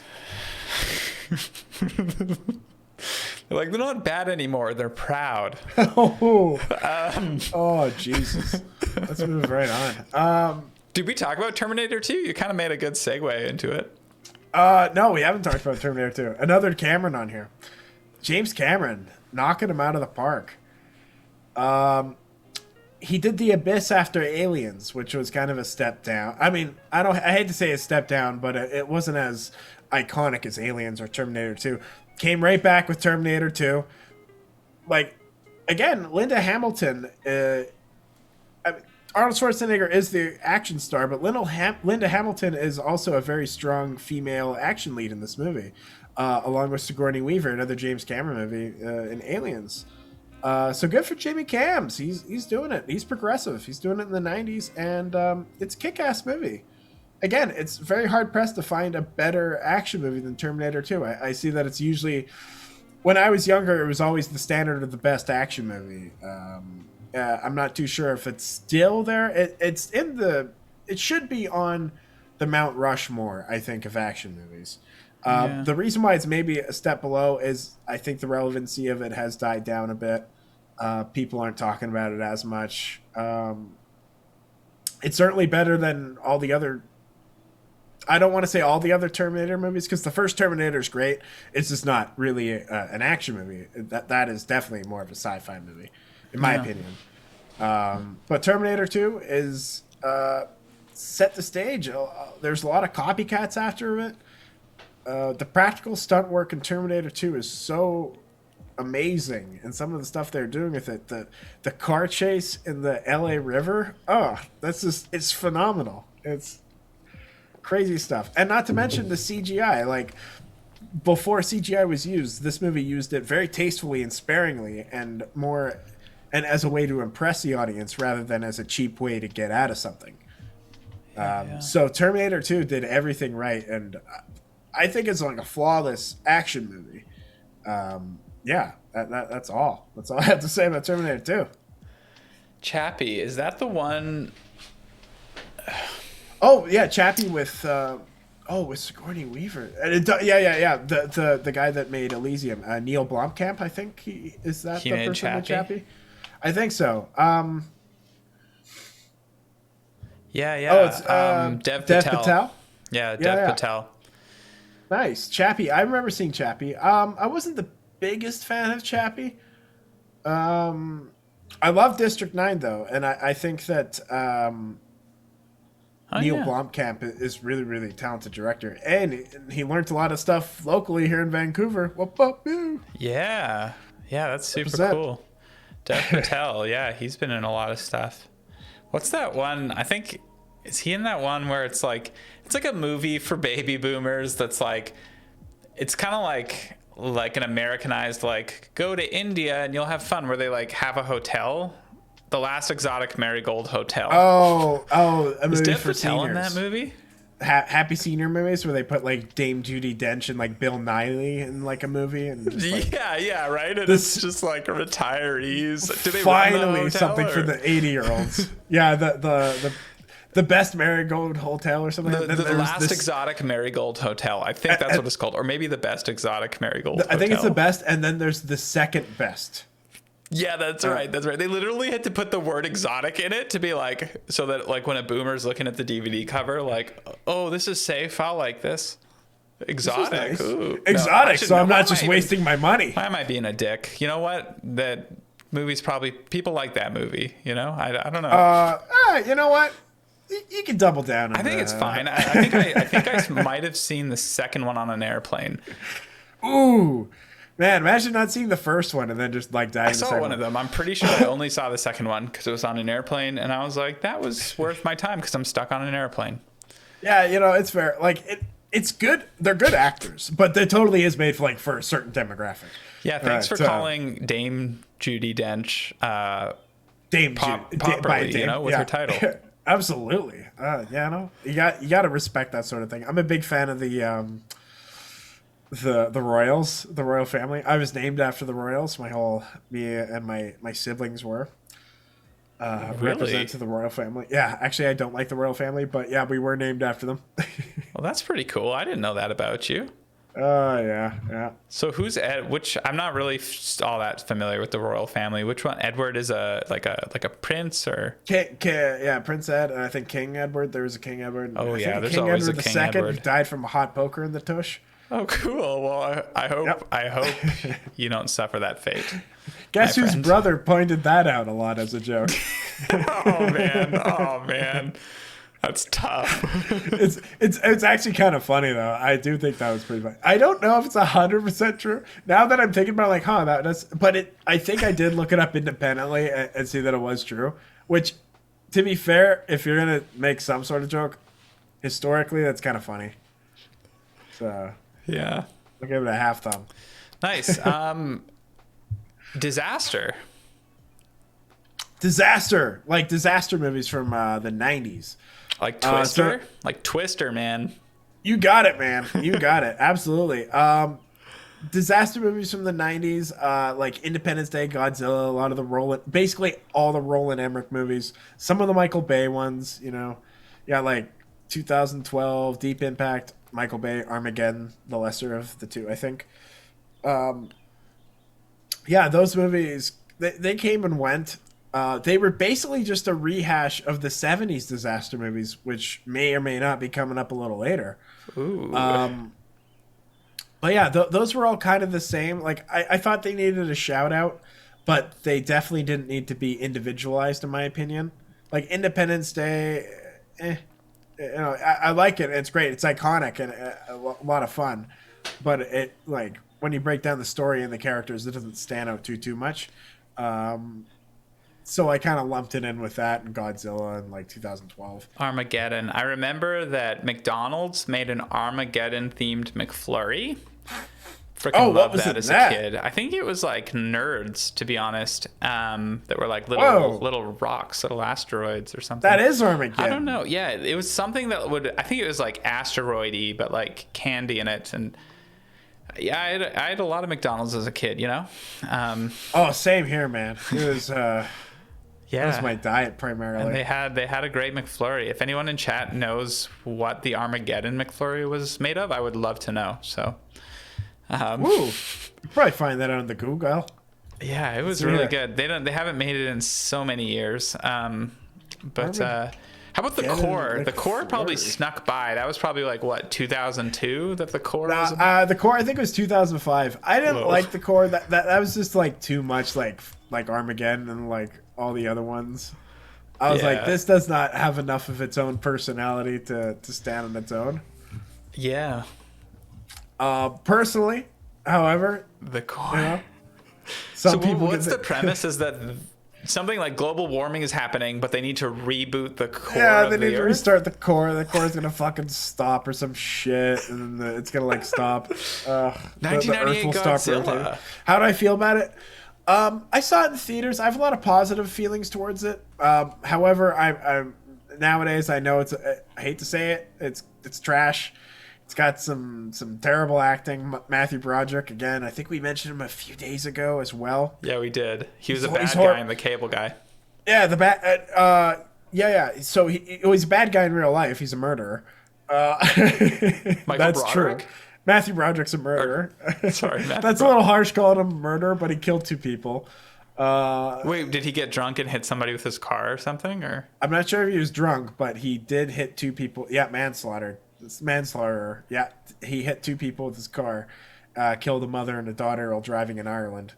And that was like I think 2 weeks after Ferris Bueller came out. Oh, really?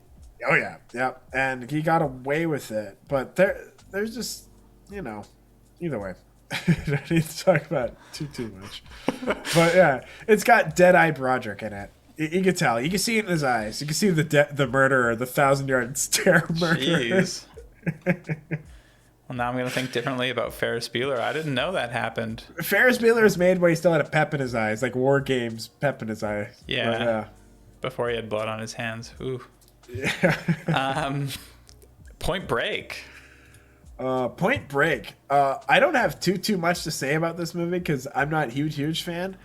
You know, it's a Keanu Reeves movie, kind of put him on the map for action movies. I'm not sure if Keanu Reeves would have been in Speed if it wasn't for Point Break. Yeah, that's fair. And the skydiving scenes are actually very, very cool and impressive. So, big fan of those scenes in particular. But the rest of the movie, there's like the line like, you know, young, dumb, and full of gum. You know, it's a lot of like dudes saying that kind of shit to each other. So I'm not the biggest fan of those kinds of action movies. Like, like I'm fine with watching a few, but those don't stand on their own. Those are like a Yeah. dime a dozen in Yeah, my yeah. opinion. But it is a classic in terms of in the action genre, and it does have enough like cool practical stunts. I think it's worth putting on there. And Catherine Bigelow directed it. You know, maybe like a total dudes movie, but it did have a female touch behind the camera, which I think more action movies needed definitely, and definitely still need. Yeah. Yeah, to avoid those kind of like stupid macho movies. Oh boy. Yeah. Scott says that Caitlyn Jenner smoked someone in a car and she's running for governor. I read that too. I hope. Yeah. Oof. Thumbs down. People that do that probably don't deserve to be governor. But hey, and people that kill people with cars maybe don't deserve to be the stars in Godzilla. But Yeah. Yeah, that's fair, you know? Yeah, hopefully the world will work itself out. yeah, it's no problem. Like, Probably not the worst thing she's done. So which one's Caitlyn Jenner? I don't know all these. Caitlyn Jenner, it's a Kardashian TV show, I think, right? Yeah. I'm not huge on the Kardashians, but hey, we still love Godzilla. It's my fave kind of trash. Hey, absolutely. Yeah. I have a lot of fondness for it. Like I said, I saw it in theaters with my dad. There's a lot of these like mid '90s, late '90s action movies I saw. So they kind of informed my early movie going experiences. A fair amount. Yeah, So yeah, me too, absolutely. man. It is kind of the good kind of trash. Yeah. Shall we move on? Yeah, let's go for it. In this tier, my favorite is obviously Parker because that is my name. And my least favorite is probably...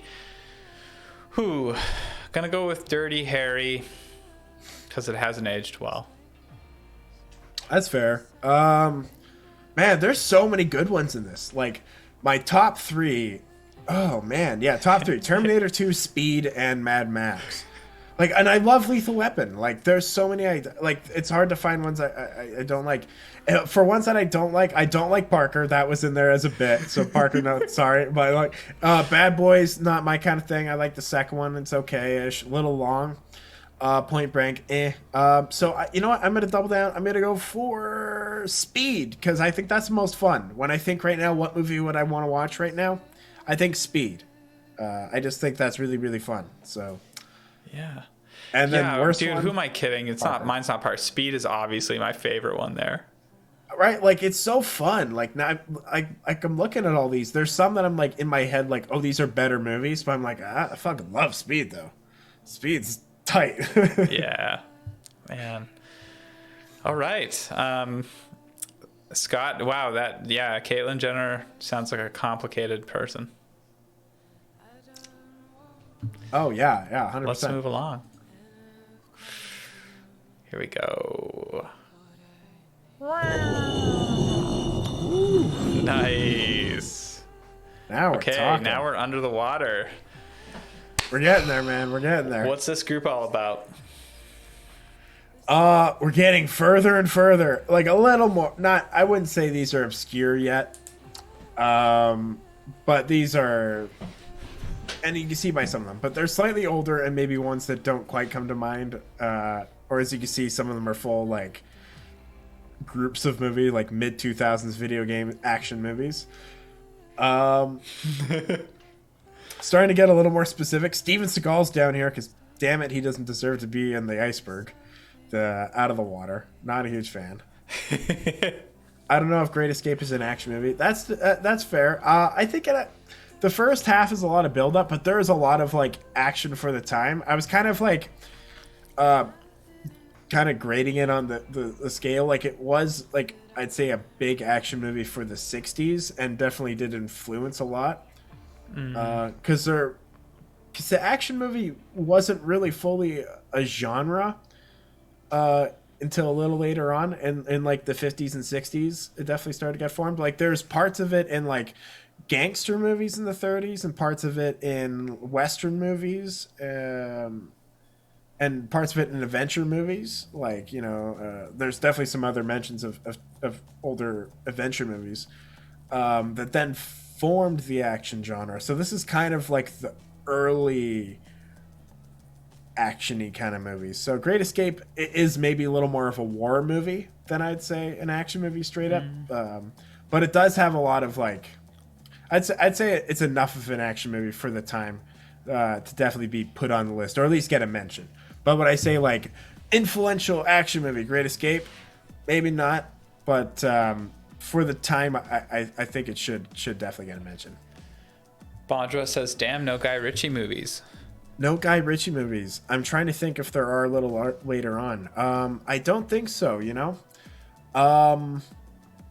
does do a lot. He does have kind of action-y movies. Lock, Stock is kind of action-y. Snatch has a lot of fun characters. Yeah, we should do like action comedies. Yeah, I would say like he does a lot that it's not just kind of the straight action formula, but I don't know. I'll have to maybe watch Guy Ritchie movies again. Like Sherlock Holmes, I'm not sure if I'd consider that a straight action. That's kind of like, older mystery. But well, yeah, not too much straight action, but there are some things in here that aren't straight action. So maybe there is some room for Guy Ritchie in an expanded Iceberg.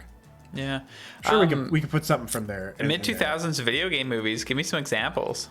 Oh man, yeah, absolutely. So, so that includes stuff like Tomb Raider. Oh man, was it Mad Max? Not Mad Max. Max Payne with Mark Wahlberg. Oh jeez. Resident Evil. They had a couple. Yeah. Resident Evil. That's an Mila Jovovich. Yeah. Absolutely. Yeah. That kind of shit. I was so stoked for that movie as a kid. I mean, I love Resident Evil, Mila Jovovich. I was like, she's really pretty. A couple. They have 5. It's true. They have so many of those movies. Angelina Jolie is a snack, says Scott. There's that term again. Oh, boy. But yeah, no, those movies. There was a lot of video game movies in the mid-2000s. Yeah, right? There were a lot. They're just trying anything to kind of capitalize on them. I think maybe that was like when maybe like Hollywood was like video games are a big deal. Like we need to like get in. We need to get in on the video game money. Yeah, right. I think that's 100% the mindset, and I don't think it was the best mindset. You got some really bland movies made at the time. I think they just thought like, oh, we'll get these fucking video gamers. They'll pay to see anything as long as we slap the person's name on it. Max Payne, they don't give a shit. But it really is just like, it's just moviegoers, and they do give a shit, and they watch Max Payne, and they're like, well, this movie's horrible, bland, and has nothing really unique towards it. And people are smartening up and not seeing these fucking horrible video game adaptations. And still to this day, video game movies are like struggle to get good adaptations. You can get them a little more now, but very rarely are there like any great video game movie adaptations. Yeah. Michael Klump times Prison Mike. Thanks for the follow. Glad to have you here. Thank you very much. Yeah, also love Prison Mike. One of my favorite characters on TV. Prison Mike. Hey, I love it. Hey, thanks for joining us. I appreciate the follow. Vin Diesel's making a Rock'em Sock'em Robots movie? No. Seriously? That's getting desperate.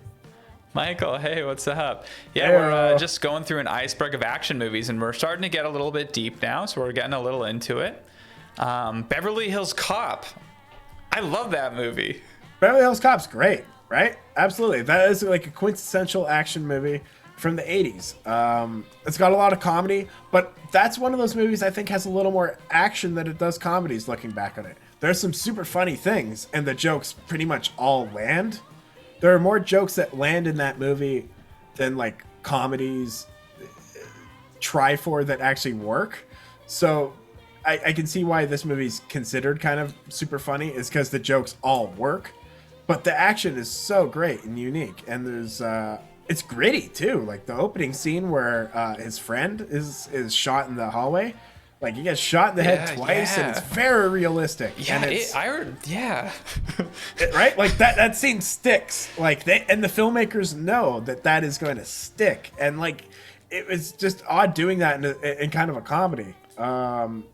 So Beverly Hills Cop, fantastic movie. Eddie Murphy is funny as fuck. It's like top of his game back in the 80s. Oh, so good. So I bet you won't believe the first time or the first place I was when I saw Beverly Hills Cop.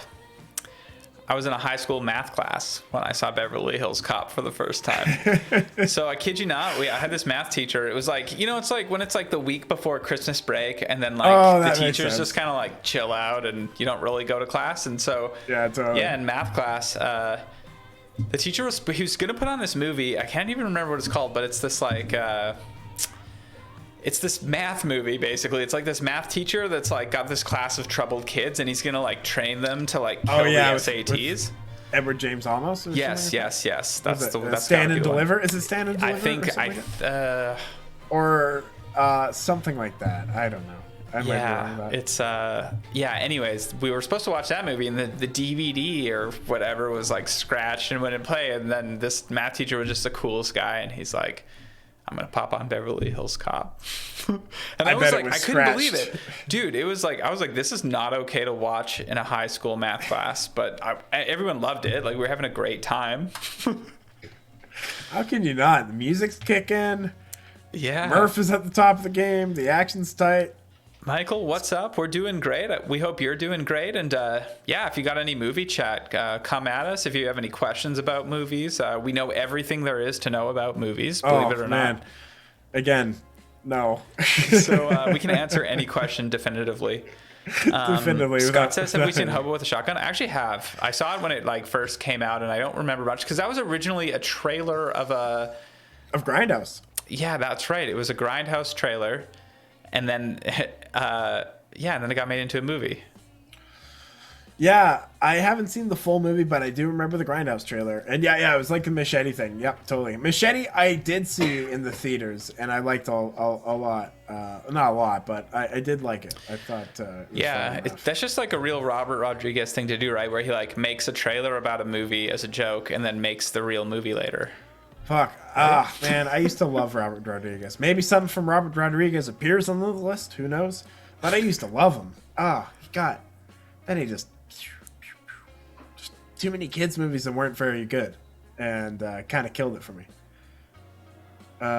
He almost got my high school teacher put on Wolf of Wall Street. Oh, really? Oh, wow. One narc? Oh, she's not allowed to watch those movies. In grade 12, you're not allowed to watch Wolf of Wall Street? Come on. I mean, how's she going to get prepared for the real world? Have you seen that office culture out there? I mean... that's so sheltered. I just feel bad for the person that has that. Like, what parent is still monitoring, like, what movies you watch when you're, like, 17, 18? Like... It's a Leo movie. What's the worst that can happen? So is Hobo with a Shotgun, or is it Machete, the one where like Lindsay Lohan is like a nun and then she shows her breasts? Isn't that kind of? Lindsay Lohan is in Machete, and it's in Machete. Maybe so. Yeah, I saw it a long time ago, but I remember being like, okay. Yeah, she was in. I think she's in Machete, and she plays the like daughter of someone. Machete gets with like her and her mom in one scene. Yeah, that's right. Machete is not on this list, on this Iceberg, now that I'm thinking about it. Maybe it should have been. Maybe. Danny Trejo, that's his name, right? Yeah, Danny Trejo. Yeah. Icon. What a cool guy. Oh, I think Danny Trejo is fantastic. I'm a big fan. Mr. Leahy from Trailer Park Boys. Trailer Park Boy's daughter is in Hobo with a Shotgun. Did you know that is his real daughter in real life? I'm pretty sure. Oh, no way. I am pretty sure. Or no. Yeah, I think so. One of the characters is that guy's daughter in real life, and I'm pretty sure it's his real daughter. Yeah, rest in peace, Leahy. You got that right. Yeah. Michael Klump, Prison Mike. I'm just going to call you Prison Mike because I love Prison Mike. So unless you object to that, just tell me. But Prison Mike, yeah, rest in peace, Leahy. Yeah, it is his real daughter. Rest in peace. What movie do you want to talk about next on this? All right, so we just did Beverly Hills Cop. We did the mid-2000s games. Yeah, let's do Dredd, not Judge Dredd. We have the Raid. Call for the Raid. Let's switch it to the Raid. You know what? The Raid Redemption is such an awesome movie. It was made for $1 million. It was made, I believe, in Indonesia. There was an Indonesia action movie scene. And the director saw an opportunity in that to make something really low budget, but had great production values. Raid Redemption is one of my favorite action movies. Yeah, it kind of is a reinvigoration of like the Die Hard formula of people trapped inside of a building and have to kind of go level by level. It starts at like a SWAT team is in the first floor, and has to go to the top floor to escape, and they have to fight a bunch of enemies and gang members in between. Oh, sweet! Yeah, I haven't seen it. Oh, it's fantastic. It's such high, like fast-paced action. There's some really great one-shots in there, and it has a unique vision. Like there's a lot of like Die Hard clones and a lot of movies that don't have a unique vision. This clearly is made by someone that wants to do something cool with the camera. He wants to show you something cool and visceral, and that's fantastic for action movies. The action genre always needs that because that's what action is best at. It's not best at like making you think. It is best at delivering you the visceral goods. And you know, if you can find someone that can switch that up, ooh boy, grab them and hold on to them. Yeah, oh boy, hold them tight, sing them to sleep at night. Am I right? Yeah, right. So Raid Redemption is fantastic, and it is although it's a foreign movie, and there are subtitles. I saw it in theater.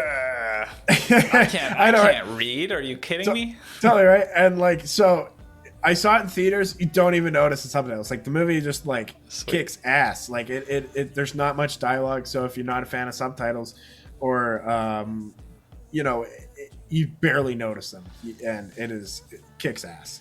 There's enough action in there. I should also clarify, I'm kidding. I totally fine reading subtitles. Yeah, I love watching foreign films. I think nowadays most people are cool with reading subtitles. You know what movie did it right, though? Was Rumble in the Bronx, where they just dubbed over the voices. And so the mouths don't match, and they didn't even give you the option for subtitles. That's true. I think there is like a dubbed version of the Raid, but yeah, at least it gave you the option. Rumble in the Bronx not on here? That is one of my favorite movies. It's not. That's actually true. I really love it. It should be on here. No, you're right. Rumble in the Bronx, or at least some sort of Jackie Chan movie should be on here. That's another thing that was left off. Would you say The Warriors is action?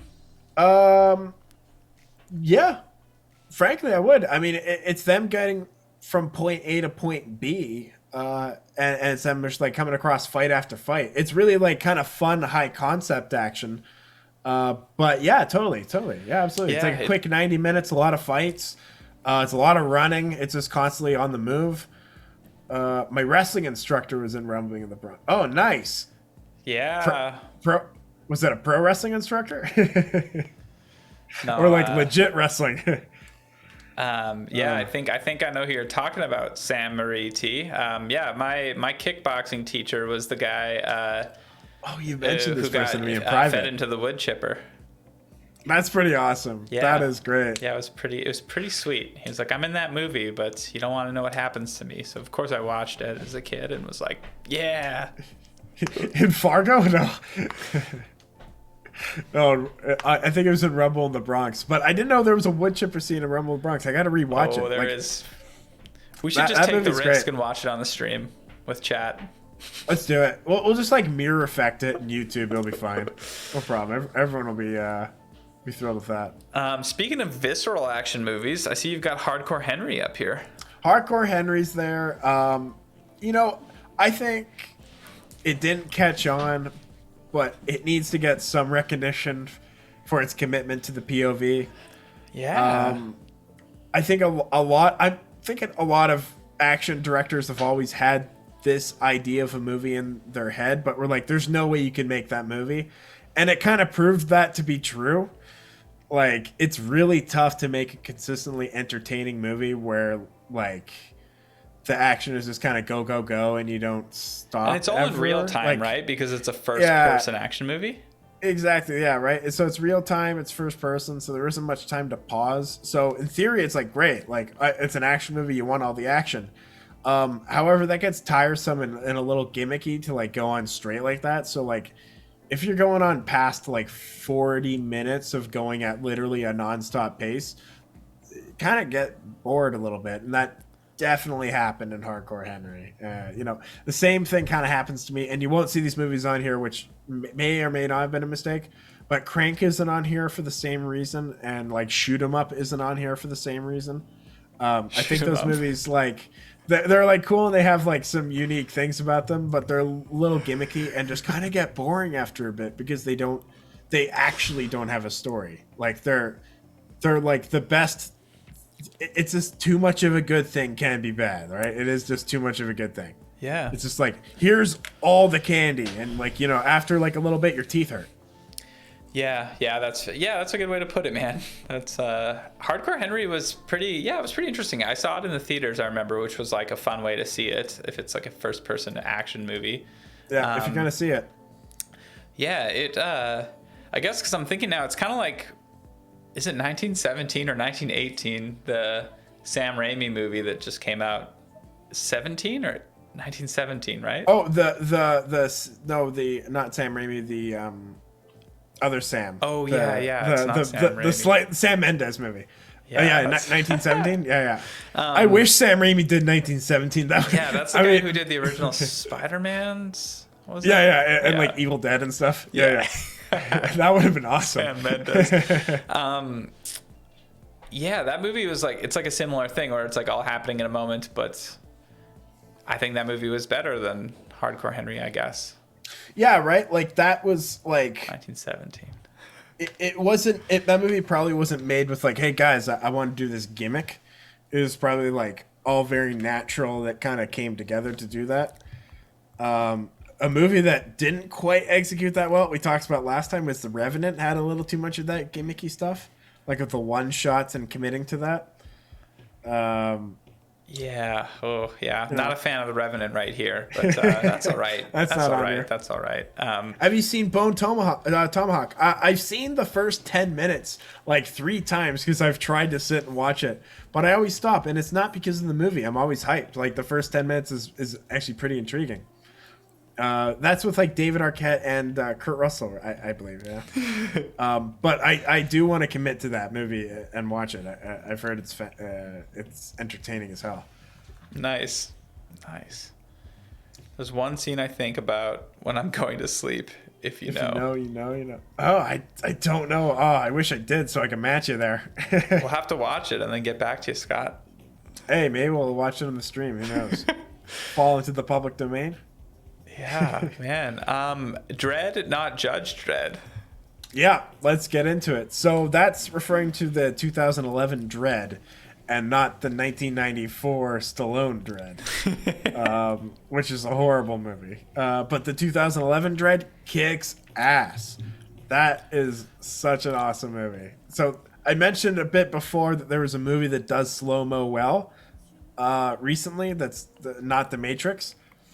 That's Dread. Dread does slow motion in a unique way. So what's Dread about? So Dread is a slight dystopian future where instead of police, there are these judge, jury, and executioner cops, them all in one, that go around and patrol, and they don't need like any kind of courts or anything like that. They just judge the person right then and there. They can kill them if they want, like they can execute them, and it's just about like them fighting bad guys and corruption usually in the police force and stuff like that. Sweet. And there's Dredd, the main guy, Judge Dredd. They're all called judges. As any good executioner is. Yeah, right. He's the coolest one, and he's also the most morally correct. But he's the main star, and it kind of follows him around. It's a kind of like the Raid Redemption in that it's based on a graphic novel, but this specific movie takes place in one building where it's him and his partner have to go from the bottom level to the top of the level, fighting gang members on every level. Sweet. What's a Wi-Fi? It's like the Raid. It was, and I think they're made around the same time. It wasn't like they're copying each other. Or anyone? I think it was just a coincidence that they were similar like that. But they both do it very differently, and both do it very well. So I do recommend Dredd, not Judge Dredd. 100%. Thank you for the clarity. Sam Marie says, have you seen Cobra with Stallone? I have seen it. Absolutely. I can't really, I have it. I just remember a vague scene where like he like gets out of his like car and shoots a guy. Or oh man, what is it? Which one's Cobra? He's like Cobra? he's like a cool guy undercover cop. Is that what it is? Kind of. Yeah. He's definitely the Or cool like a guy vigilante? cop. No, he's not. He is a cop. Yeah, He's like his the name's cop that they send in, but he's like he doesn't follow protocol and shit, right? Is that what it is? He's kind of just like a shitty knockoff of like Dirty Harry, but he has like sunglasses and like a cooler leather jacket. Like it's the same exact like kind of establishing scene where like he goes into like a grocery store robbery and like shoots the bad guys, shoots first, asks questions later. Nice. Except it's horrible. I have it on Blu-ray actually. That is a top tier bad movie. Yeah, I highly recommend Cobra. There's some like bad shit moments in there. Like there's a scene where Stallone like goes home to his house, takes out a cold slice of pizza from his fridge, and takes scissors and like cuts the pizza in like into like thirds. So they're like even minier slices. And this is just like kind of happening like as like information's being dealt with on the TV. And it's just like so fucking weird. Like there's a lot of great, weird, awesome moments in Cobra, and I do recommend that. As much as I hate Sylvester Stallone, I do recommend checking out Cobra for the laughs. What's the Stallone movie where he's this truck driver that participates in arm wrestling tournaments? Over the top. Over the top. Absolutely. Yeah, that's not in here either. Funny enough, is Pacific Rim on the list? A lot of people say it's the worst good movie, the best bad movie.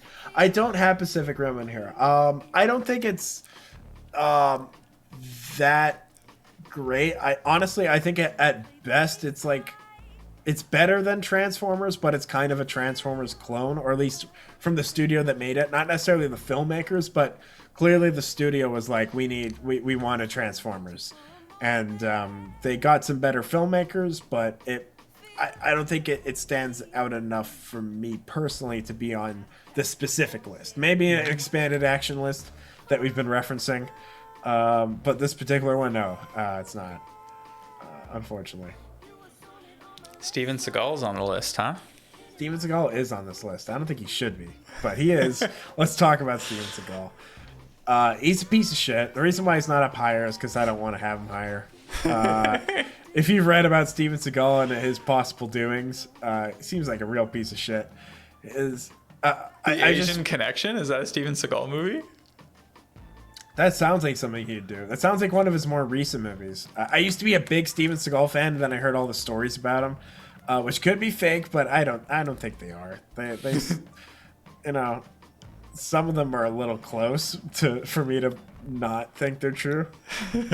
So yeah, Steven Seagal, thumbs down. Fair enough. But he has to be mentioned because he does have a lot of movies, like Hard to Kill, Above the Law. These are all like big movies, and he's still pumping them out. He's just anytime you check your video on demand, you're gonna see like 2 or 3 Steven Seagal movies in your action adventure section. Just like, God, give it a rest. And his hair looks like shit. Yeah, he's always been like I don't know, I wouldn't really picture him as an action hero, but I guess he's really good at martial arts. Is that why how he kind of got his thing? I think he was. He may have exaggerated it a bit, but he was good enough, I think, to get away with it.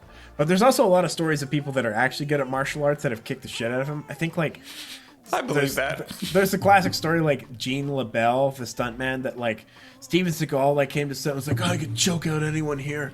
And then Gene LaBelle challenged him and then choked out Steven Seagal, and Steven Seagal, I think, shit his pants. And yeah. So that's a classic Steven Seagal story. Whether or not that's true, I don't know, but that's the rumor. He's got 7 children, apparently. I believe that, and I bet he spends time with 0 of them. Oh, boy. Under Siege 2? Is that a Steven Seagal movie? Under Siege 2, absolutely. Yeah.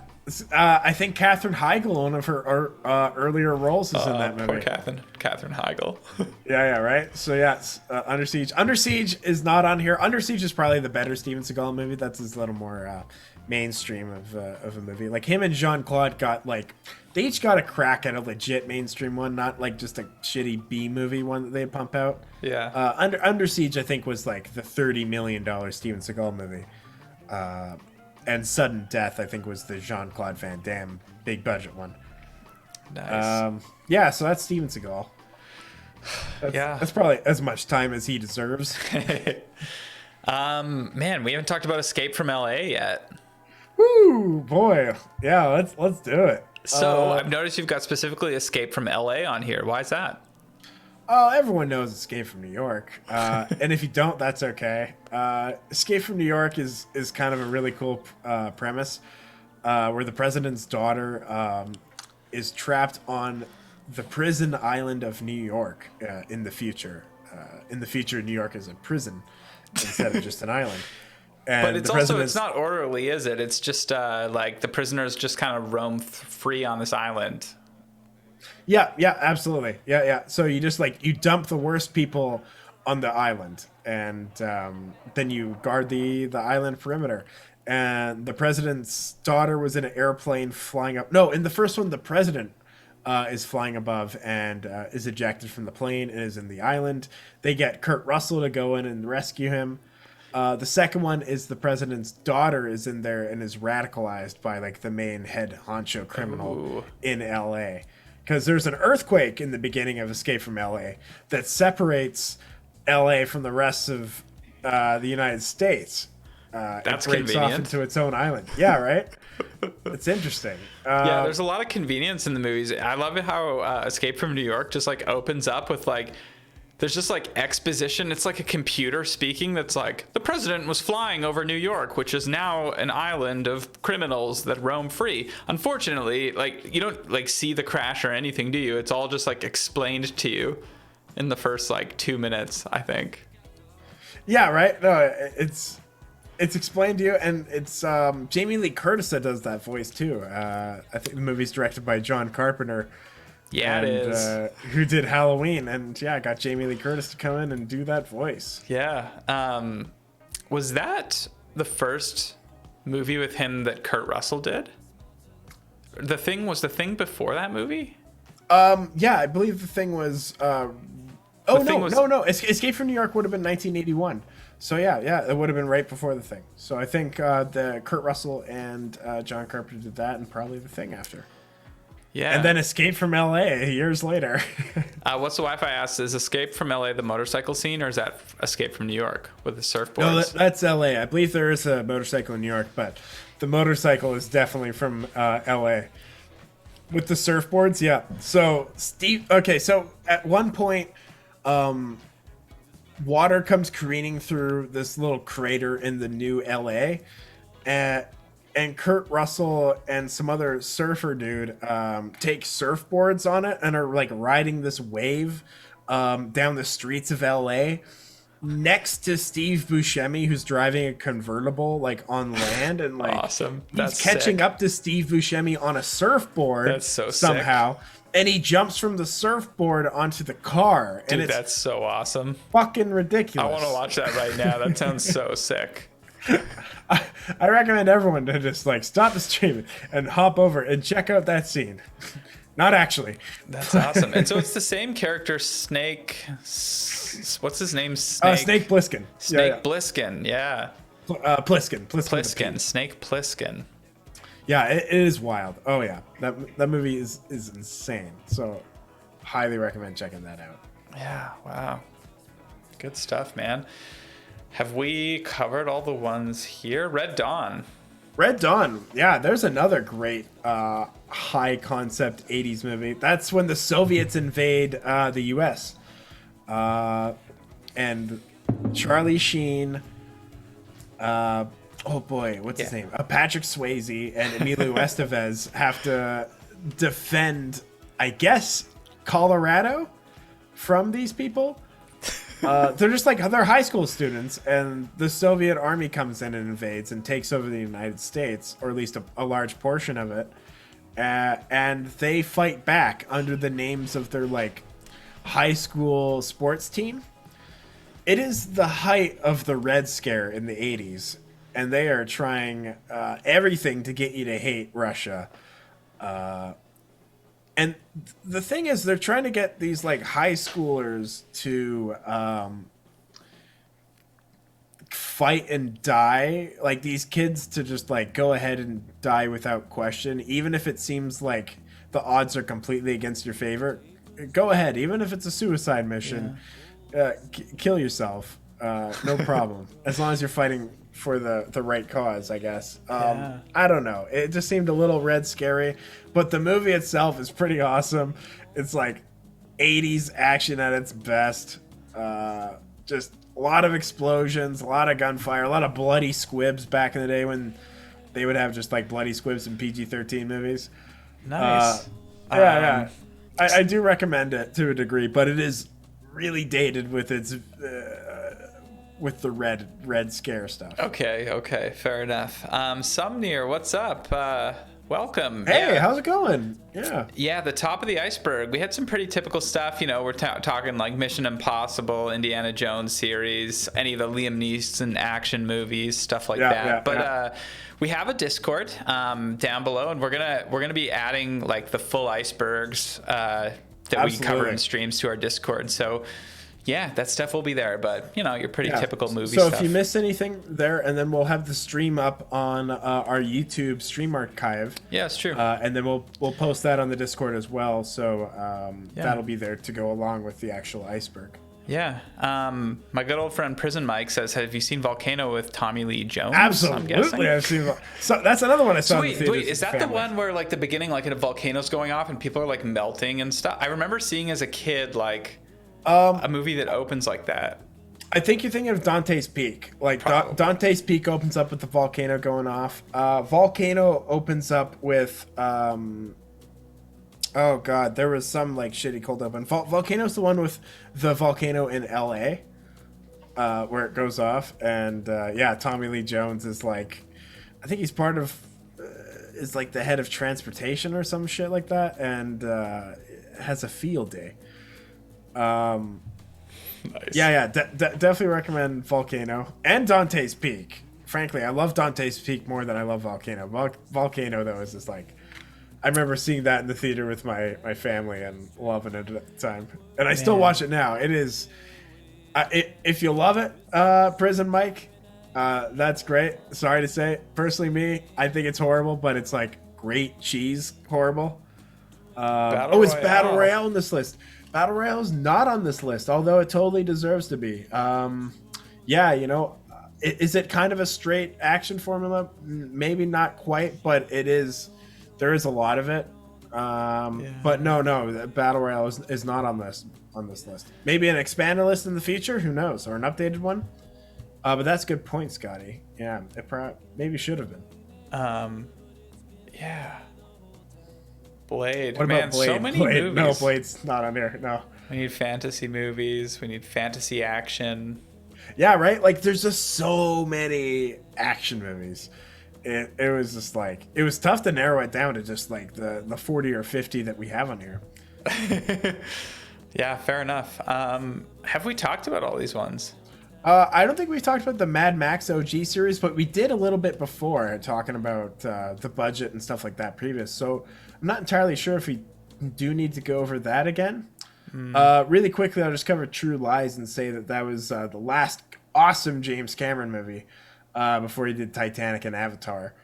I thought that was a fantastic movie. I think that's just like the biggest budget Arnold Schwarzenegger cheese you could do. And yeah, absolutely. Nice. Sumner says that they finished watching the John Wick movies and have been closed off to a lot of action movies. Yeah, John Wick was actually on the first tier up there. Yeah, it was on the top, and you know, for a reason. It's the talk of the town when it comes to action movies. Yeah, James Bond or Mission Impossible movies. Would you recommend a particular James Bond? What did you say was your favorite James Bond movie? James Bond. I Daniel would say Craig one? Stick with the Daniel Craigs. Yeah, definitely. You know, maybe maybe some of the Pierce Brosnan ones, or at least GoldenEye. The other Pierce Brosnan ones kind of suck. Yeah. Cool. All right, shall we move on? Yeah, sure. Should we take maybe a 5-minute break before we move on to the next one? How does that sound? Yeah, we've been going for a bit here, so yeah, let's take a couple minutes, and then we'll just put on a quick timer, just get a drink, stretch our legs, and we'll be back in just a moment. Thanks, everybody. All right, take care.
Okay, we're back.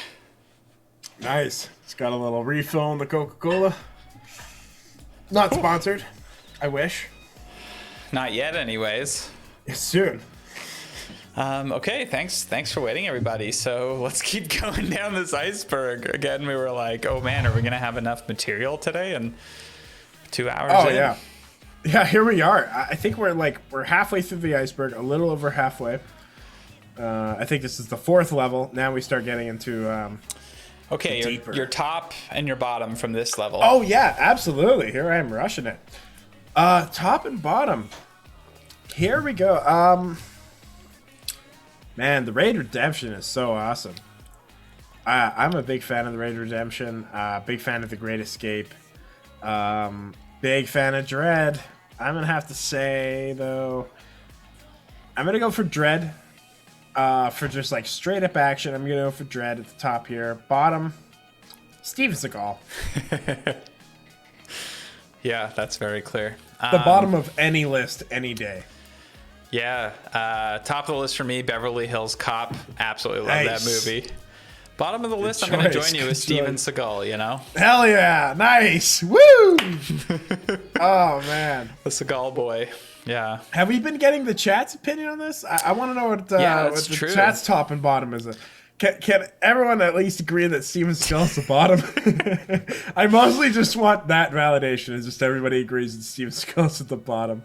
Yeah. Gee. Okay. Tough. I hope no one tweets him. Hope no one tweets him. Yeah, he'll take issue these with clips. this. Yeah, he'll fucking go wild. Okay. Let's move on. All right.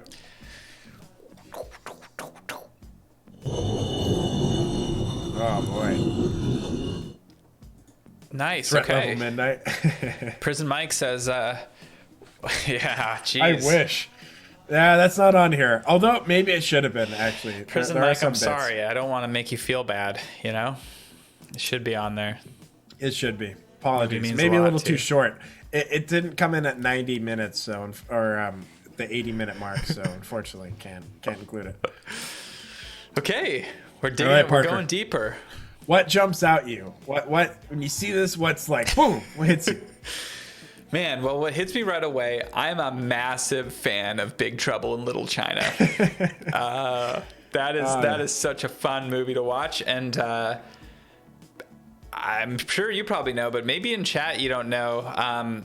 So when John Carpenter made the movie, so for those of you who haven't seen it, it's well, okay. What's the premise? So he's a truck driver in this one too. It's Yeah. Kurt Russell as this truck driver, and he's Jack like something. hanging. Yeah, I forgot Jack. his last yeah, name. Jack.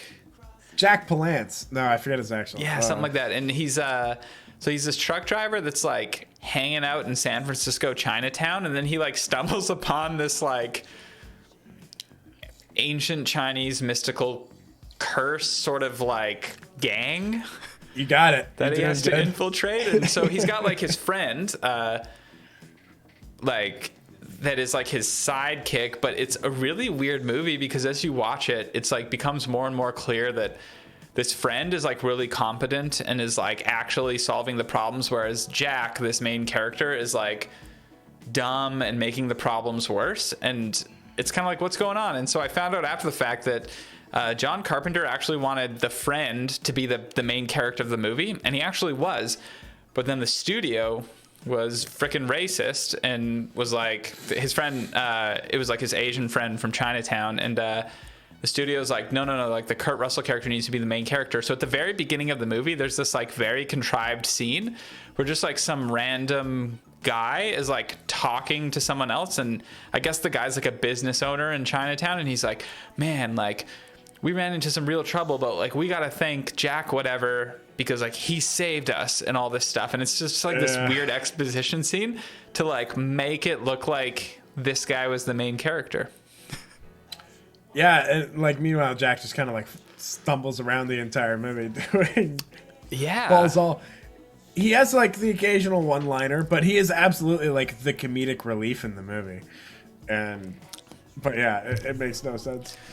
Yeah, it's funny. And so the reason I found this out is because like I was watching a remastered version of the movie, and there's like a kind of a, I don't know, like 10 years ago or something, an interview with John Carpenter, and he's like, fuck Hollywood, basically. John Carpenter, I appreciate him. He could be making movies, sure, whatever, but he is literally said he prefers smoking weed and playing video games. Yeah. And he just like, what, for a while he was like doing tours, like playing the music from his movies, like in these like little shows around North America. Just living the life. Yeah, super cool guy. He's dedicated enough to the craft of filmmaking that he can get away with it entirely. For the rest of his career, he doesn't have to make another fucking movie. He could just be playing his little band. Yeah. Well, that's what stands out to me right away. What stands out to you? Oh, man. Well, I think The Last Action Hero, you know? It's another Shane Black movie. Probably my least favorite Shane Black movie. But it's a pretty decent Arnold Schwarzenegger movie. Arnold Schwarzenegger plays an action star within the movie, so it's a meta film. It's before meta movies were like really that big of a thing. So to see like a mainstream action movie do a meta movie was actually kind of cool.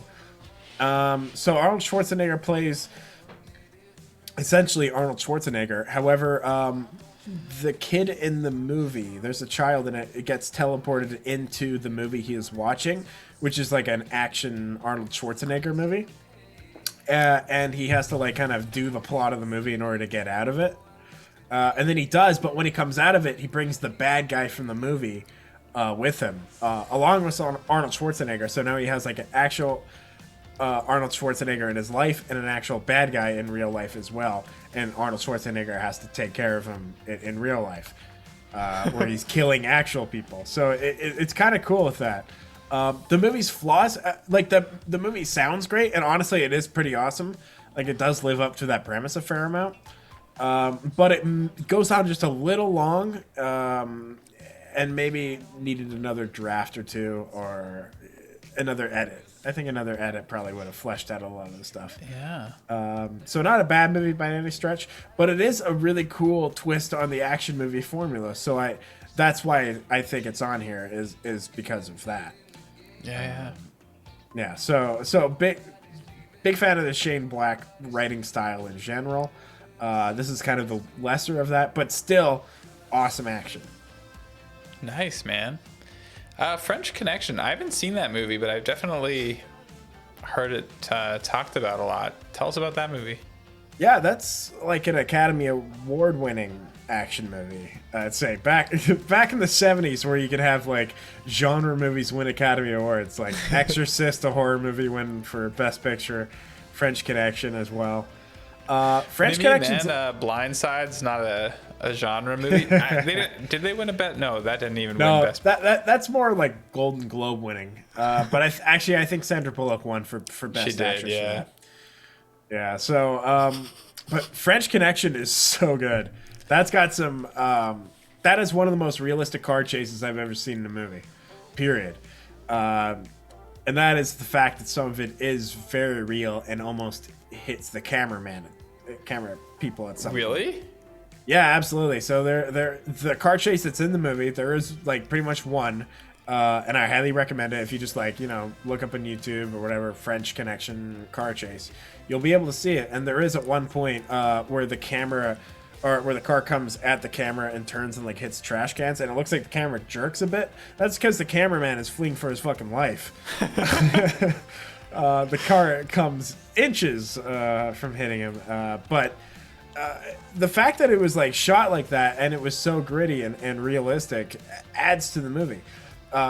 There weren't many action movies at the time, so certainly not gritty movies. Certainly not like this. This was one of the original ones that took a realistic approach to it, and the ending is a little more ambiguous than a lot of action movies. It ends on a bit of a downer. It ends with Popeye Doyle, who is the main character in the movie, played by Gene Hackman. He's the detective that's on the case of some heroin smugglers. And in the final scene, and there's a bunch of confusion in the shootout, Gene Hackman accidentally shoots one of his partners. And like doesn't even care. He's just like in the craze of wanting to catch the bad guy that he ignores everyone else and starts running after the bad guy, and it ends there. He doesn't end with him catching the bad guy. The bad guy gets away, and Gene Hackman just like shot one of his fellow people because he's so invested and like has gone basically nuts, just trying to commit to that. So it's like if you want an actual good quality action movie that you would bring home to show your family. Look, Ma, look, I brought home a nice action movie this time.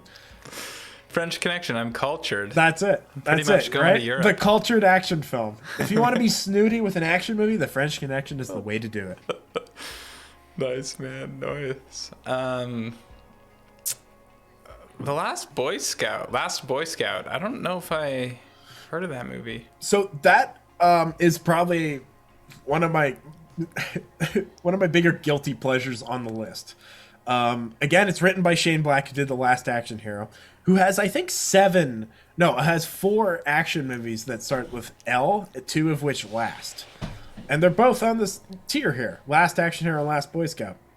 Last Boy Scout is like a Bruce Willis action movie before he started doing really poor ones. I love this movie because it has the best one-liners. This was at the time the most expensive screenplay. It cost the studio paid $1.2 million for the screenplay. Wow. Shane Black was just the hottest writer at the time. Like, he just wrote Lethal Weapon 2, and this movie was supposed to be the next like kick-ass thing. However, the script was messed with a lot during production, and he says it was kind of ruined a bit. Having said that, the movie has some kick-ass one-liners. So this is kind of a formulaic action movie that rests entirely on the kind of buddy cop chemistry, the odd couple pairing of Damon Wayans and Bruce Willis. They're fantastic in this. Bruce Willis is top tier. If you're looking for like a John McClane that's a little more of an asshole, a little more gritty, hates people a bit more, this is your movie. It's fantastic.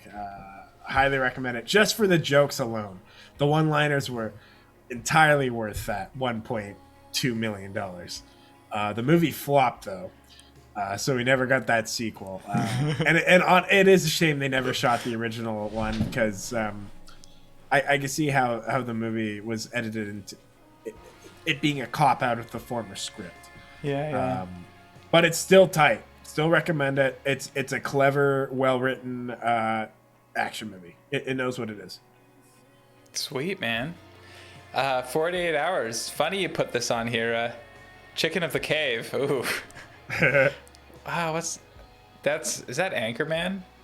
Bats or Chicken of the Cave? Razor Ramon is on here? I didn't know Razor Ramon is here. Yo, Chico, the bad guy. The bad guy's here. Talk about Action Jackson. Apologies, Razor. I don't have Action Jackson on here, although I love Carl Weathers. I am aware of Action Jackson. Does it deserve to be on here?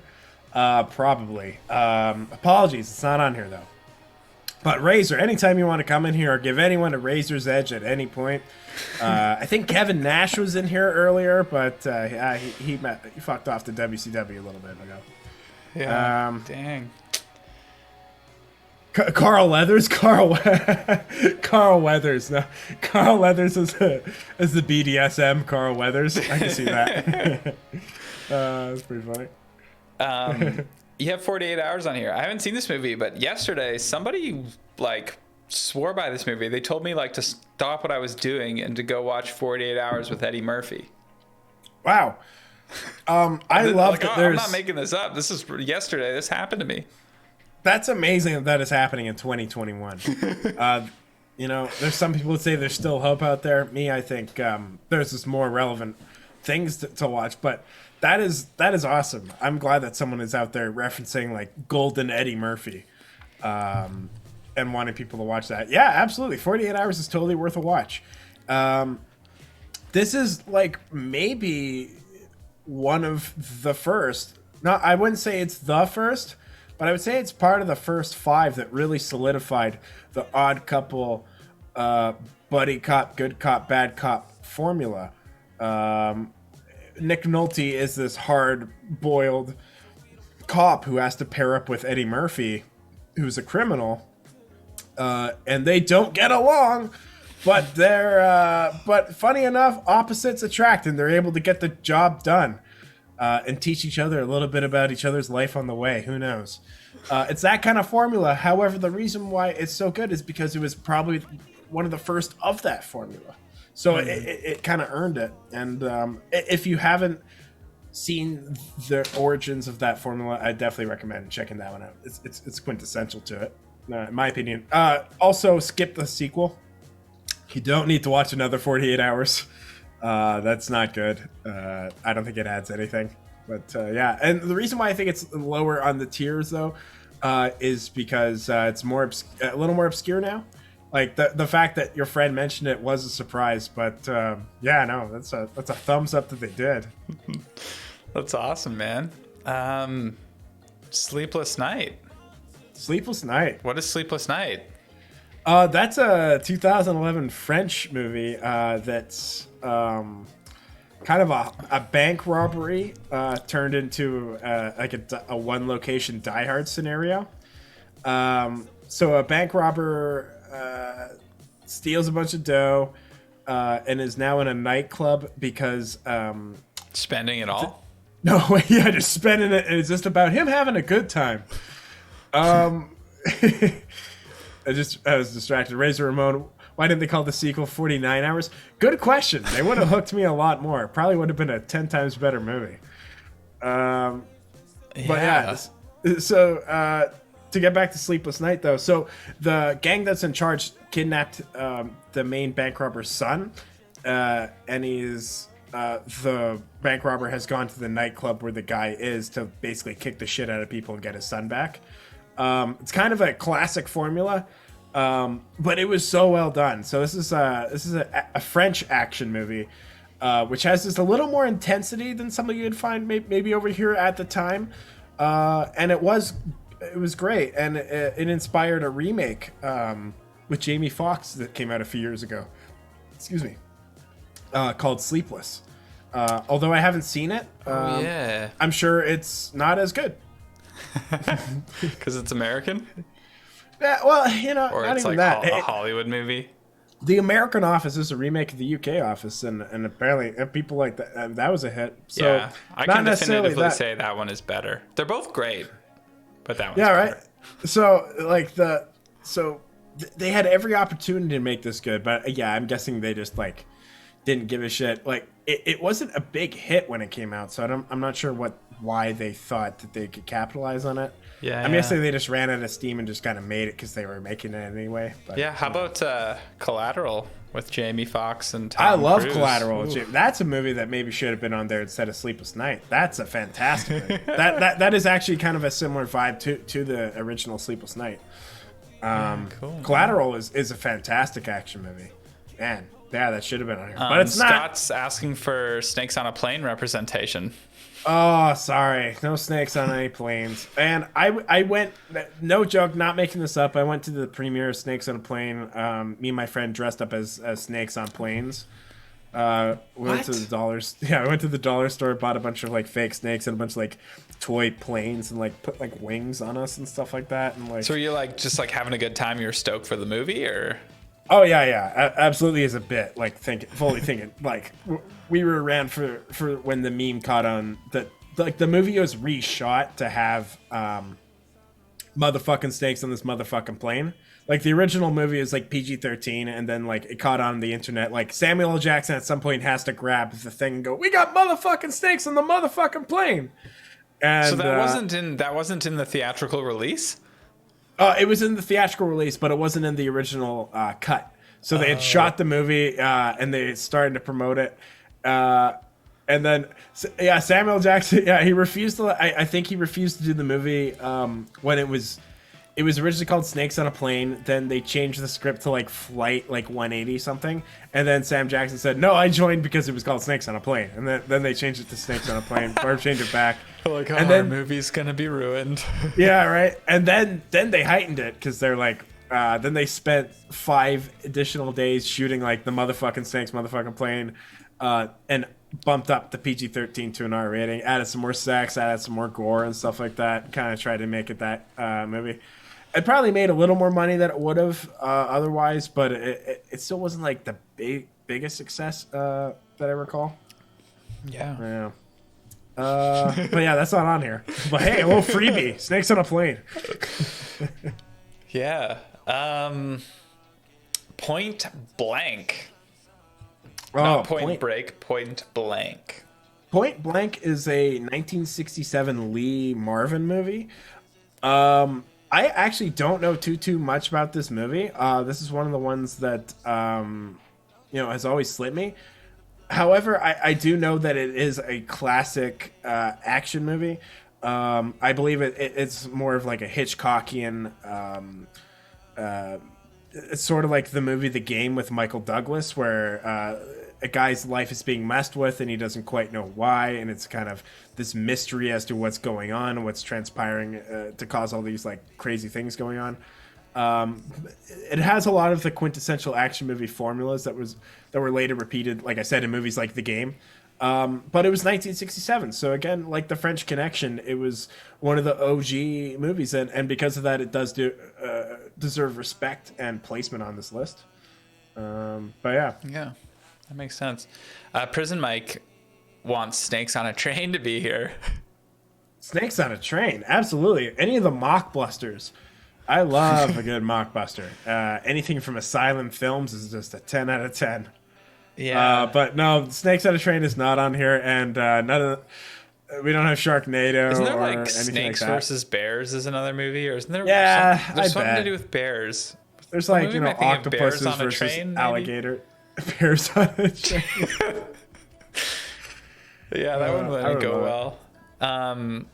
Scott's talking about low budget action or low budget movies performing well. Yeah, Paranormal Activity. I think that holds a record for like the most money made, like with the budget considered. Like I guess the Biggest most turnaround? like the biggest like multiplier of profit. Yeah, absolutely. That and like I think Blair Witch was similar. It wasn't quite as cheap, but I think Blair Witch was like 40 grand or something like that. Yeah, so I know that Paranormal Activity was shot in the director's house, and the actors That did makes it sense. like for free. And I think like the majority of the money was just to like buy a camera. I believe it. Yeah, it was well done and very effective. I like Paranormal Activity.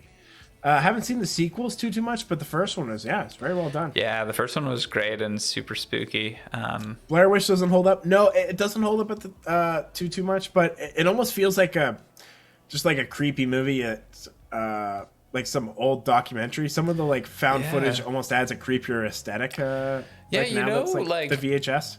To be honest, yeah, for me, like I like that the Blair Witch, because the Blair Witch is less like in your face than Paranormal Activity or other like found footage movies, in the sense that like there isn't like big moments that happen really. It's more psychological, and I guess like that kind of just like sticks with you, and like the way that it ends and some of those kind of spooky images, they're less like crazy, but man, they kind of like haunt your mind a little bit. There's this movie, speaking of low budget movies, this one I don't think like performed well money wise, but one of the best I don't know if you'd call it horror thriller movies that I've seen that was incredibly low budget is called Creep. I don't know. Oh yeah, absolutely. Mark Duplass. Yeah, one of those the Duplass brother movies. But yeah, Creep is like that movie like is so freaky, and it doesn't have a drop of blood in it, I don't think. No, right? Hey, Yeah, Creep 2. you don't I saw need that it. too. Yeah. You don't need the blood. Yeah, and it's crazy though, because like I honestly I'm pretty desensitized to movies because I've seen a lot, so it's like I don't really like, they don't like bug me and I can't fall asleep, for instance. But Creep was one where I was like thinking about that one at night, and it was so simple. It was so simple. It's just like a camera and two characters. Yeah. Oh man, it's wild that Mark Duplass from is it The League is like pulling out the performances. He's a good filmmaker and like a really good actor too. It's Yeah, I love the Duplass brothers. Love Mark Duplass. They got it all. Have you seen Baghead? I haven't yet. No, It's Definitely okay. heard It's pretty solid. good. I mean, it's very remarkable that it's like, again, like done with like cheap. no budget. I mean, the like technical filmmaking is incredibly sloppy, but hey, it's an interesting It movie. worked. Hey, Yeah, we're talking about it. Transgressive writing. Yeah, Creep was cool. Sorry, where were we? Oh boy, where were we indeed? We did. I think we've done all these. No, Magnificent Seven we haven't talked about. Yeah.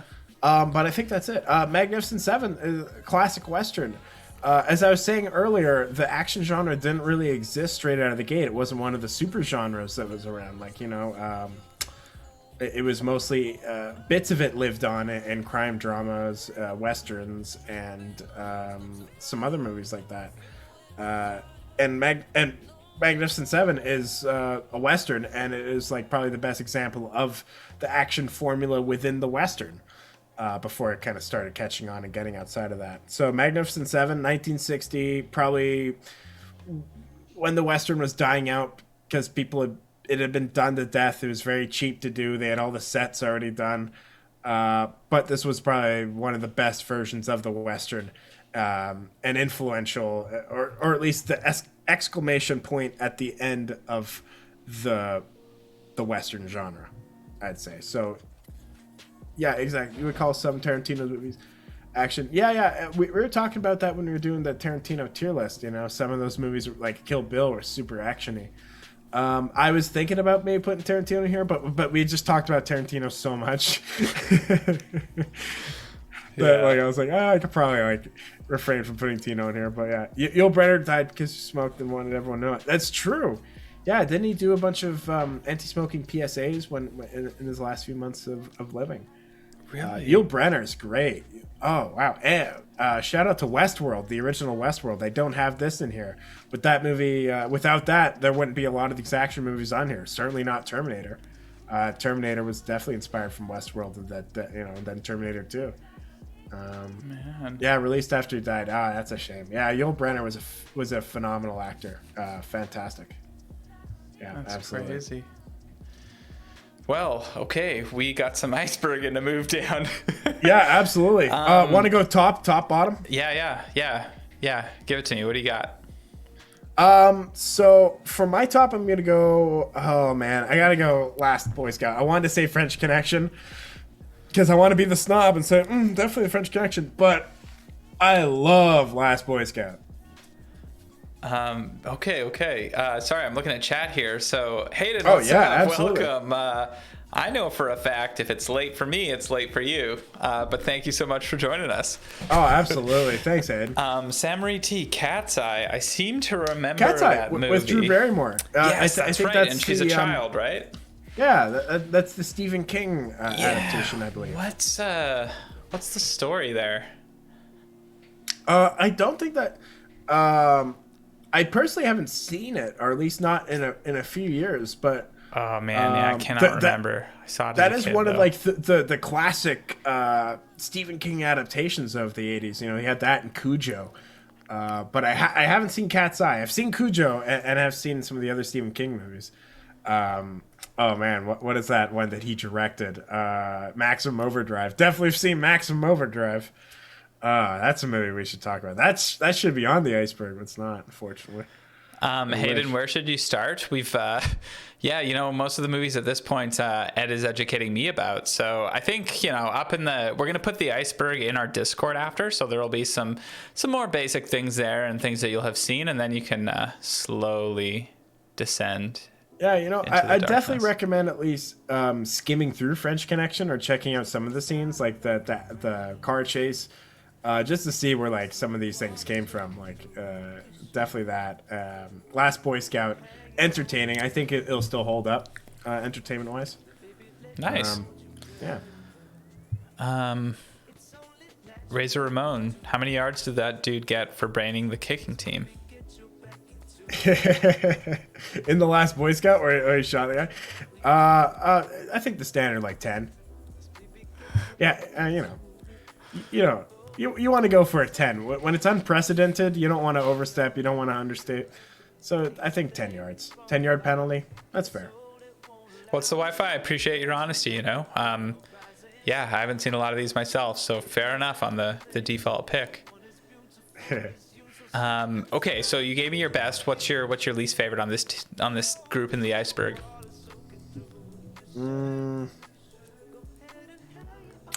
It's not because it's my least favorite. It's because I don't know it that much, so it's kind of an easy thing to say. But I'm gonna go Point Blank. Apologies, easy out. I'm gonna go for Point Blank though. Okay, that's fair. Scott says fundamentally, you'd say that every Marvel movie is an action movie. Yeah, I'd say true. So. They're kind of a variety movie, and it was it's a little easy to put that as in there, and they're a little kid friendly. I mean, now it's its own genre. Exactly right. So there was a few things that have kind of just become its own genre. So I don't think it's fair to put them in there. In this category, here you know what my favorite's going to be, right? Of this one? Yeah. Oh, Big Trouble. Yeah, Big Trouble. Big Trouble. Oh, absolutely. Big Trouble in Little China, 100%. Oh, 100. What's your least? My least? I mean, I don't think I know enough to really. I'm gonna decline to give you a least, Ed. I don't have one for this one. Fair enough. Absolutely. It's a travesty that the Fast and the Furious movies aren't on here at all. Hey Scott, I know what you mean, man. I have seen the first Fast and the Furious movie. 60 to 80 times. And I'm not exaggerating. There was a summer when I was 11 years old. I watched the Fast and Furious at least once every day, 60 days in a row. That's amazing. That movie's in my blood. Apologies for not including it. It's all right. We'll get a redo one day. We'll do car movies. Yeah, right. I mean, it should have been at the top. Obviously, it's not that we're hiding it or anything. It would have been front and center, tippy top. Yeah, Paul Walker would be upset, man.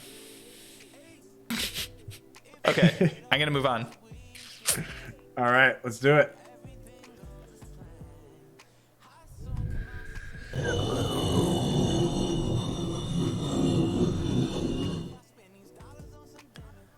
All right, here we are. So we're getting to the bottom of the iceberg. We're getting more obscure. I'm even having trouble like racking my brain on some of these. I don't have a lot of stuff written down for these, so a lot of these are just coming from memory. So hey, just give us a bit. Bonnie and Clyde. So I think most people kind of know the story. Yeah. What can you tell us about the movie? It is just a rendition of the true story of the bank robbers, Bonnie and Clyde. Notorious couple and bank robbers. They also had a few partners with that. And not Ned Beatty. I was going to say Ned Beatty, but Warren Beatty plays Clyde, and Faye Dunaway plays Bonnie. Oh, no kidding. And it's great. It's fantastic. Movie, well done, very well done. Very bloody for the time, ahead of the time. A lot of people were kind of shocked at the level of violence in 1967 because they had very bloody squibs, and not too many movies were getting into that. There is another movie on this list here that did start doing that. There was a year after. It was a little more mainstream, or just as mainstream, that was also bloody, that caused some controversy. But yeah, no, Bonnie and Clyde. I kind of have to include it in here, not because the movie itself is an action formula. It is actually a little more of like a classic Hollywood movie, but because of those shootouts and the squibs and the effects and the gunfights, and that is classic action. So without Bonnie and Clyde, you don't have some of these terrific shootouts and the effects that went into that, and at least normalizing bloody squibs and stuff like that. So while it may not be the best action movie, action movies owe a lot to Bonnie and Clyde. Yeah, we got some love in chat for Bonnie and Clyde. Scott Absolutely. says, I do reminded recommend him of watching Natural Born Killers. Yeah, Natural Born Killers. Not quite. Bonnie and Clyde, I'd say, is a little more of an action movie than Natural Born Killers. Natural Born Killers is it's a wild ride, man. How do you feel about Natural Born Killers? Me, I like some of it. Some of it's a little like too far, almost like I think Oliver Stone is a little bit of hey, look at me, oh, I'm really crazy over here. He's like, You mean you didn't like Savages? He did that movie, right? Yeah. No, I did not like Savages. I don't know, man. John Travolta played a pretty zany character. Sam Marie says Bonnie and Clyde is lit. Yeah, you bet, Sam Marie. Oh yeah, 100%. Bonnie and Clyde is def lit. Highly recommend it. Trent Reznor was involved in Natural Born Killers. Oh, really? It's true. Wow. Oh, boy. Who played one of the attackers in Death Wish? Are you getting at Jeff Goldblum? You probably are. Jeff Goldblum, right? One of his first or early roles. He looked like such a creep in that movie. It was hilarious. Just before we move from Bonnie and Clyde, fun fact. So just outside of Las Vegas, maybe 40 minutes outside of Las Vegas, there's this town called Primm in Nevada, just like a small town. And it got this little casino. I can't even remember what the name of the casino is, but it's I think the one there. And there is a Bonnie and Clyde museum in the back of this shitty casino. Nice. And it's you don't have to, you don't pay or nothing. You just literally walk in, and then at the back there's some displays, and they have articles of newspaper articles about them, stuff they owned. They also have the car that they were killed in, and so you see all the bullet holes and stuff, and it's honestly really intense and amazing and interesting, and it's in the back of this shitty casino. And the funniest thing is there's this one little write-up, and it talks about how Whiskey Pete's, there you go, thanks Sam Marie, that's the name of the casino, Whiskey Pete's really? in Prim, Nevada. Yeah, real that's skeezy sounding awesome. casino. And there's this write-up about how like Bonnie really wanted to be famous and all this stuff, and I just think it's like so ironic and funny that her legacy is like 10 feet away from some like chain smoker gambling on a slot machine. But I guess she got what she wanted. She got the Faye Dunaway at least. Faye Dunaway was pretty big. If I get played by someone as famous as Faye Dunaway when I'm dead, you know, I'll consider that. Maybe Faye Dunaway I'll take will be the up casino to it, hit. man. You never know. Trent Reznor did the whole soundtrack for Natural Born Killers. Oh, no way. Really? Oh, that's pretty awesome. That's sweet. Yeah. I love Trent Reznor and Nine Inch Nails and his scores. So, did he do The Machinist? I remember I was talking about this with somebody the other I'm day. not entirely sure if he did that. I feel like he did, but I don't know if he did the stuff for The Machinist. What surprised me is he did Disney's most recent movie, Soul. Because I was watching Soul, and then like some of the music, I was like, that sounds like Reznor. Like, why the fuck is Trent Reznor doing a Disney movie? And he was doing it, and he did do it, and it was fantastic. I thought it added a lot to it, and it was a movie about music. So the fact that they went with Trent Reznor really showed they cared. Man, here I am, such a Disney hyper. Long Kiss Goodnight. Tell me about that movie. That's Gina Davis and Samuel L. Jackson. Gina Davis plays a former secret agent or assassin. However, her memory is wiped to a degree, and she is now just kind of a homekeeper in the suburbs until one day something flips her switch again, and she remembers everything, and she has to kill the people that are after her. It's kind of like, I guess, Nobody, which is out right now, which is kind of a similar premise. Or like a John Wick type thing, former assassin or something, turn normal life, turn back to assassin. Bourne? Where's the Bourne series? Whoa. You know, you're entirely right. You're right. There is no Bourne. Speaking of forgotten identities. Man, I should have included that. Apologies. No Bourne movies. It's all right, man. You had a very big task. It's impossible to do it and include like everybody. I said, like this isn't the complete list, but it is kind of a list. But absolutely, if we are talking about movies that inspired the 2000s, I mean, you have to mention The Bourne Identity. Like we mentioned the Italian Job earlier. That wouldn't have existed if it wasn't for Bourne Identity. That movie is basically a clone of that. Yeah. But yeah, no, that's The Long Kiss Goodnight. It's fantastic. Another movie written by Shane Black. This is right before Shane. I'm noticing an error. I believe it was actually 1996 and not 1994. However, this is Shane Black, one of his last movies before he took that long hiatus of about 9 years. So I'd say this is when he's starting to lose his edge. However, I mention it because it is obscure and it is kind of like a tight action movie. That I don't see referenced much ever. But if you want to see Gina Davis kick some ass, that's definitely your movie to check out. The Italian Job is a remake, isn't it? Wasn't there one in like the 60s or something, or the 70s? Yeah, absolutely. I would say that the tone though and like the visuals of the remake were definitely inspired by The Bourne. Not necessarily the original plot, but definitely I think the reason why they even did the remake was like, oh hey, we could probably like add some of that cool music and have some slick car chases here. Yeah. I want to see, they made a 24 movie, right? That was yeah, didn't they like make a TV 24 movie or like a legit like to theaters one, did they? Or I don't know. It's always kind of sad when like a TV show makes a movie. Like, did you ever see the Entourage movie? Oh, I never had the pleasure. Wow. I wanted to, but I refrained. Yeah, it was just so like, and it came out like several years after the show it was done. So it's like, you know, as like a kid or a teenager or whatever, I'm watching the show and like, this is cool. And then like I grow up a little bit and then I watch the movie, like kind of excited that Entourage is back. And I'm like, this is lame. This is for like boys who want to get a girlfriend and be cool.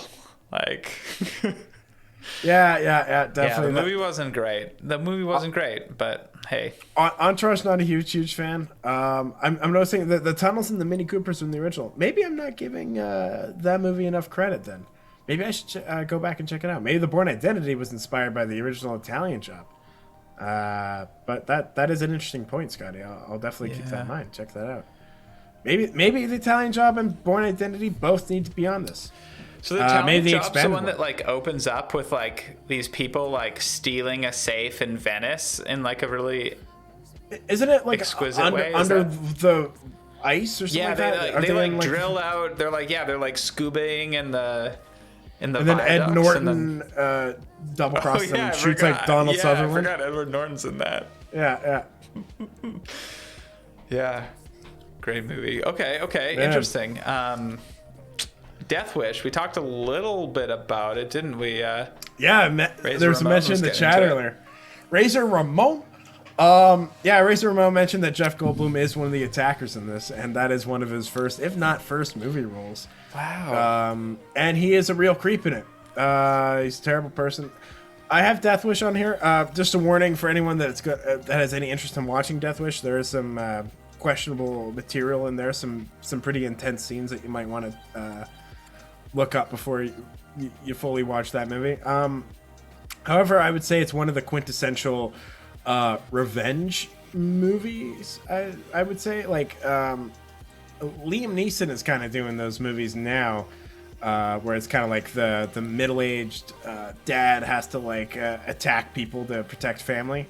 I would say this is the first one of those. Because it's the first, I think it deserves a mention. It inspired a formula. It's kind of a B movie. Charles Bronson has one gear, just kicking ass. Charles Bronson's fantastic in it. I would avoid the sequels. The only good thing about the sequels are Charles Bronson. But I would recommend the first one. I definitely would recommend the first one. It's a good classic revenge thing. So to just give a little sum up of the plot. I think his name is Paul Kersey. Either way, Paul Kersey and his family live in New York. Some attackers follow his wife and daughter home. They break in, vandalize, and attack the wife and daughter. He comes home, is angry about it, starts carrying around a gun, starts carrying around a weapon, and starts acting out as a vigilante. Then he starts carrying around a gun, kind of escalates it. And chaos ensues. But yeah, so it's kind of that classic formula, but it's the first of it. Nice. So gets a thumbs up from me. El Mariachi. So this is the one that put Robert Rodriguez on the map, right? Absolutely. Yeah. I wasn't too sure if it should have been here, maybe a little lower or a little higher. But yeah, El Mariachi. This is, like I said earlier, I used to love Robert Rodriguez. It was because he would do stuff a little more like this. This was, as we were mentioning earlier, some low-budget movies. This didn't have the return of, like, let's say a Blair Witch Project or some of the other movies, but the budget was super low. $7,000 to make an action movie, and the fact that it was comparable to other action movies at the time. There's some obvious, like, noticeable differences, but it was comparable. Fantastic movie. I'd recommend checking out. The fact that you're able to get that much with that little is impressive. So El Mariachi, Robert Rodriguez. If you want to see a movie from a fantastic director, an original one that put them on the map, I'd definitely check that out. And the sequel, Desperado, is also worth check out too. Once Upon a Time in Mexico, the third one. I'm a little mad with it, but you know what? Definitely check out El Mariachi. Is Johnny Depp in Once Upon a Time in Mexico? He is. Yeah, absolutely. Once Upon a Time. Yeah. I remember a scene. I don't know if it's this movie where I was a kid and like, there's some people like, so there's like the main character, or whatever, and some people are in the distance like dancing in the streets, shooting guns up in the air, and then a bullet comes down and like kills someone because it hits them in the head, like where he is, like in the distance. Is that movie, or is that it's a movie that it's in Mexico? I actually don't have that scene in my head, which is weird because I just remember seeing that scene as a kid from a movie, and I wouldn't doubt if that is Once Upon a Time in Mexico. Maybe that's some movie with Leonardo DiCaprio. I Yeah. don't know, but It is the one in the gun case. Yeah, absolutely. Yeah. And I think El Mariachi also has the guitar gun case. nice. Definitely Desperado. Nice. Cool, man. I heard that Robert Rodriguez, I think it was for this movie, he was like a paid test subject in like medical tests to fund his movies. Yeah, absolutely. Be like, I'll take that pill and you can measure the side effects. Yeah, I think he raised the $7,000 from doing that, and met the bad guy in while doing the testing. Nice. Because he was also a subject there. Nice. Yeah. Sweet, man. Okay. Bon Cop, Bad Cop. Tell me about this movie. Had to throw that in there. That's a Canadian classic. So we've mentioned a few times the buddy cop formula. A genre that's been done to death. There's a lot in it. Most of them aren't in here just because it's the same formula. They don't add anything to the table. Canadian movies usually aren't the best. That's being nice. This movie was actually not bad. So the fact that it was the two punch of being a decent Canadian movie and actually adding something to the buddy cop formula definitely earns its placement here. Having said that, it isn't the most known movie, so it does earn its place maybe a little more in the obscure end of the iceberg. But it makes it cooler for film aficionados, you know? It's the more obscure one to track down. Scott says Steve-O used to take drug testing for animals drugs. Yeah, I believe it. I saw this documentary one time, and he took a lot of whippets in this documentary. It was about him, and like there was all this footage of him on whippets. So I believe Did he do a lot of buffing in that doc? Yeah, he sure did. Yeah, it was kind of sad. I believe it. A lot is an understatement. Yeah, he buffed it big time. But I think he's clean now, and like, but he's still like crazy and like does stunts and stuff. But he does a lot of magic tricks, I think, too. But I think he's clean, yeah. So I hope, yeah, he's all good. So it's all good. If he wasn't clean now, he'd have to be dead at this point. What is he, almost 50? That's true, man. Right. It's true. Bam's not doing so well. That's a shame.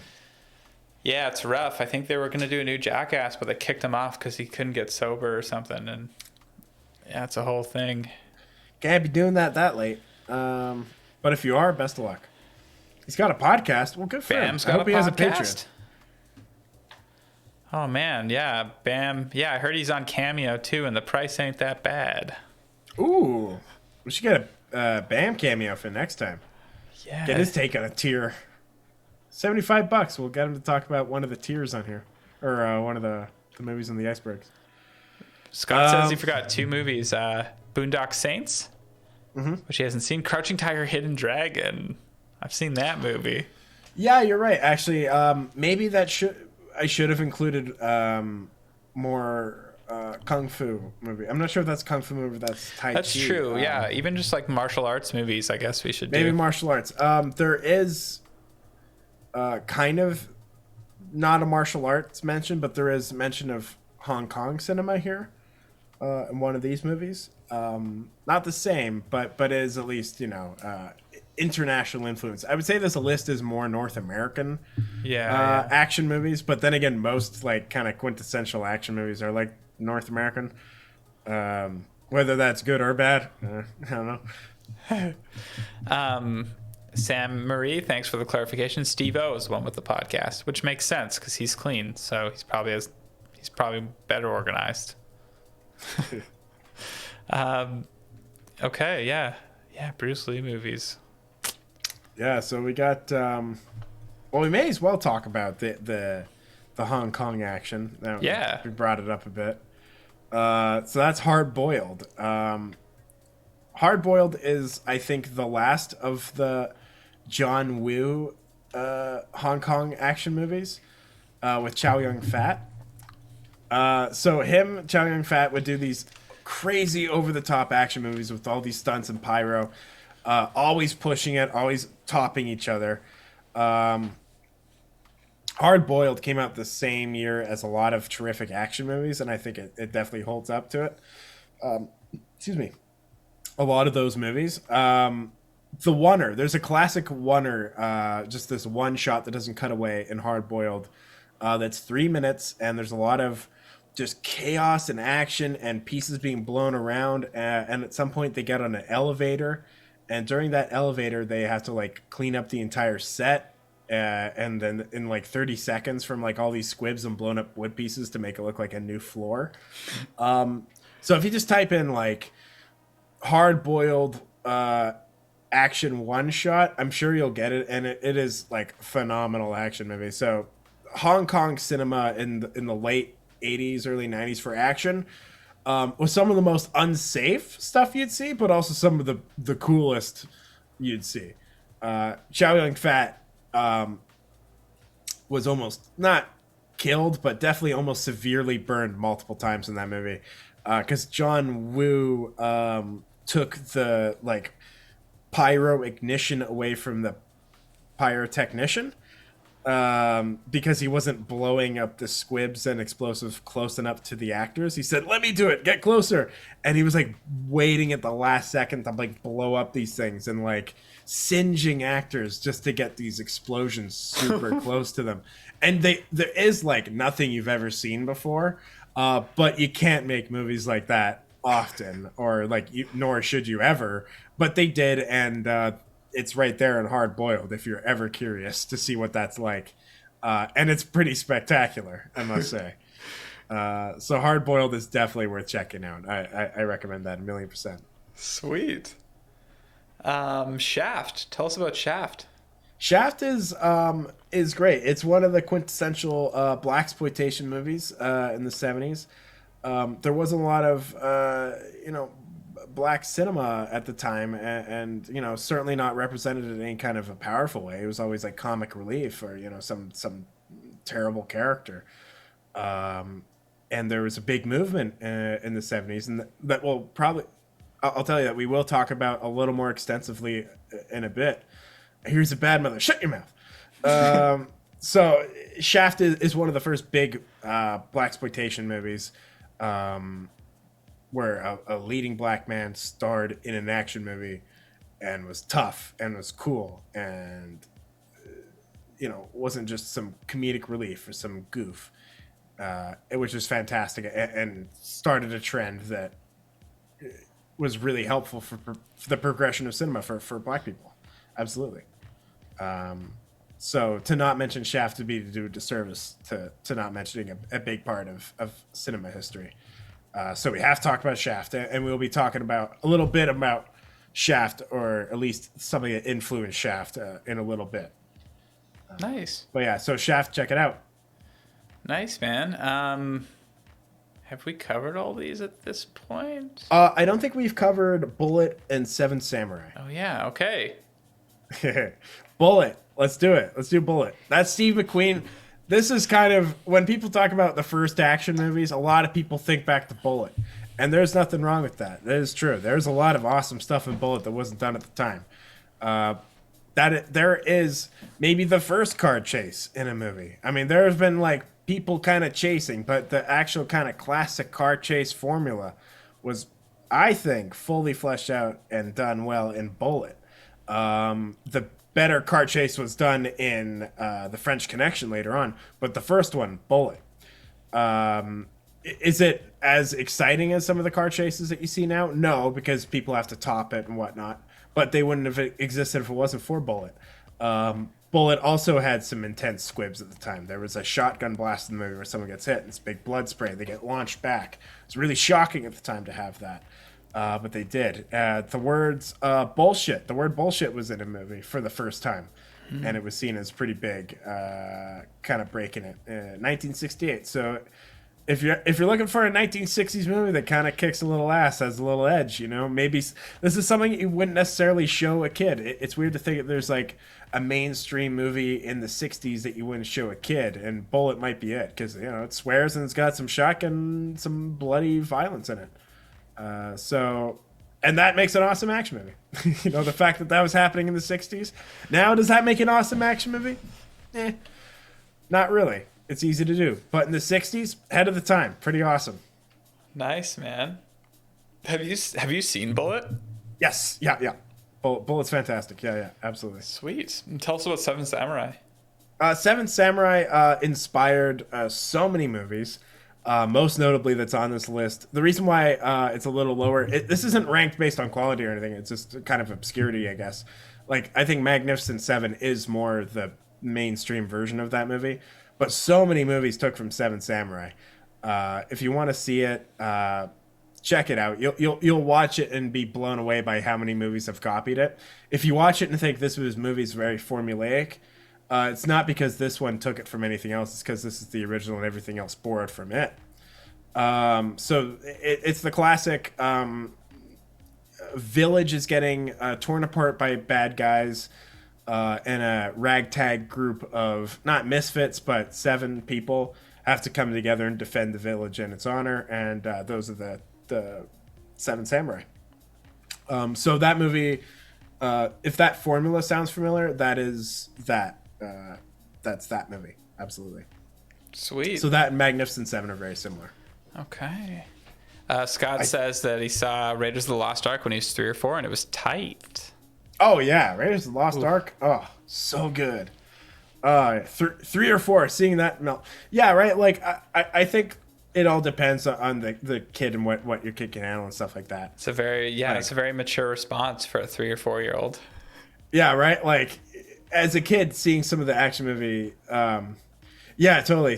Like I remember seeing that when I was a kid, and I didn't really scar me too much. I used to. It was tight in the end scarred. Okay, yeah, it did scar. Yeah, like the melting and stuff like that. Yeah, it was definitely intense imagery. When I was a kid, I used to love to. When you like rent a movie from the video store and then you like look on the back and there's the count of swear words. Do you remember that? It would count how many swear words. At Rogers? Yeah, absolutely. Rogers video. Yeah, and so you'd feel like cooler if there were more swear words on the back. That's how you gauge a good movie. Yeah, that was like when you're like totally, 10, man. You're like, yeah, this one. One time I watched a movie and it said too many to count on the back. Yeah, oh yeah, that was there. And that's how you knew it was a movie that your parents would say no to. Yeah, except I actually watched that particular movie with my parents. They were cool. They were chill. They were the cool parents. My parents would be cool with it if it's a movie that they wanted to watch. Like, if it was exactly. Like, yeah, right? It's like, oh, whatever. Like, it didn't matter the content, but this is as long as they enjoyed it. Yeah, this movie, I think it was called The Drug Runner, but it was about a drug runner, and there's a scene where he's like so scared that he's gonna get killed by the people that hired him that he like actually shits himself. And I watched this movie when I was 7 years old, and I was just like, the concept was totally beyond me that like a person could even get that scared and have like a physical body reaction. When you're 7, you're just starting to open your eyes up to people pooping their pants in cinema as a gag, let alone to do it with straight face, where you're supposed to go, "Oh, poop isn't funny." Yeah, like that's tough for a 7-year-old. Oh yeah, man, there's just like a lot of like visceral stuff that I was like totally beyond me, and that was the first time I realized like the world could be a hard place. And there's a lot of stuff where like there'd be words, and my mom would be like, "Don't repeat that at school," and that sort of thing. Yeah, don't shit your pants at school, son. Yeah. Oh, that's so funny.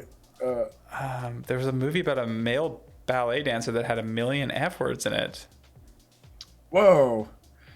Is that like a legit 1 million F words, or was that just like a lot? With Sean Penn, where he's a ballet dancer, Billy. I know.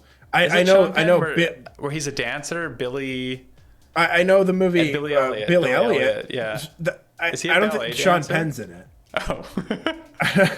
I think that's an Irish movie. Maybe an Irish Canadian movie. Oh, yeah. I think he could be in it, but I think it's a kid that plays Billy Elliot. Yeah, that makes more sense. Although I would love to see, at the time, it would have been like 40-year-old Sean Penn play a child ballet dancer. Well, hey, that would have been. Robin Williams did it. What's that movie? I Am Jack or something like that? Or Patch Adams? Oh no, Jack by Francis Ford Coppola. Yeah, that's a Francis Ford Coppola movie, by the way. Anyone that ever says Francis Ford Coppola is this amazing director, just show them Jack. Just say, oh, the maker of Jack. The scene where they all fart in a can and smell it. Yeah, that's by Coppola. All right. Oh my god. Oh man, I didn't know you felt so strongly about Coppola. Oh my god, Coppola. He's okay. I guess he did The Godfather, so he gets like an automatic pass, huh? Yeah. Yeah, Scott saw that movie real young. The ballet movie with a million F words. Well, yeah, I'd love to know what that movie is. That is so much swearing. I think it is Billy Elliot. I think because it's just like a bunch of like Irish people. I think, yeah. And they're just like, oh fuck, and they're all like grabbing each other, and like there's an intense subplot. I think of like the dad losing his job or something like that. Yeah. I remember like the Probably dad and 'cause the he's a older drunk. brother having intense. Probably, they're just like having a lot of intense scenes. Yeah. I do remember that. Yeah, nice. Oh boy, I think this is that. Okay, so we got everything on this one. Are we ready to shift on down? Give us your top and your bottom, and then we'll go. Oh yeah, absolutely. Top. Oh boy, this is really tough. You know, I really like Hard Boiled because of that. That it's just so insane to see that. You know, I'm just reading the Irish impersonation. It is a little insensitive. I'm Irish, so I think I can do it. Maybe I don't know. I'm like mostly Irish. I'm gonna go with Hard Boiled as my top, and as my bottom, I'm gonna put the Long Kiss Goodnight. Nice, love it, man. Okay. I'm gonna take your word for it. Yeah, absolutely. Like Hard Boiled, check it out. It deserves it. Oh man, the next one, we're 2 away from the bottom. This is the second last one. Wow. Okay. And we're real deep now. There's only 4 movies here. We're real deep, and some would say like this is like we're getting obscure and potentially into thin territory. Yeah. So for like, those of you still with us, you're troopers. Yeah, We thanks love a you. lot for sticking around. Absolutely. Now you're getting into the special nuggets. This is the good stuff.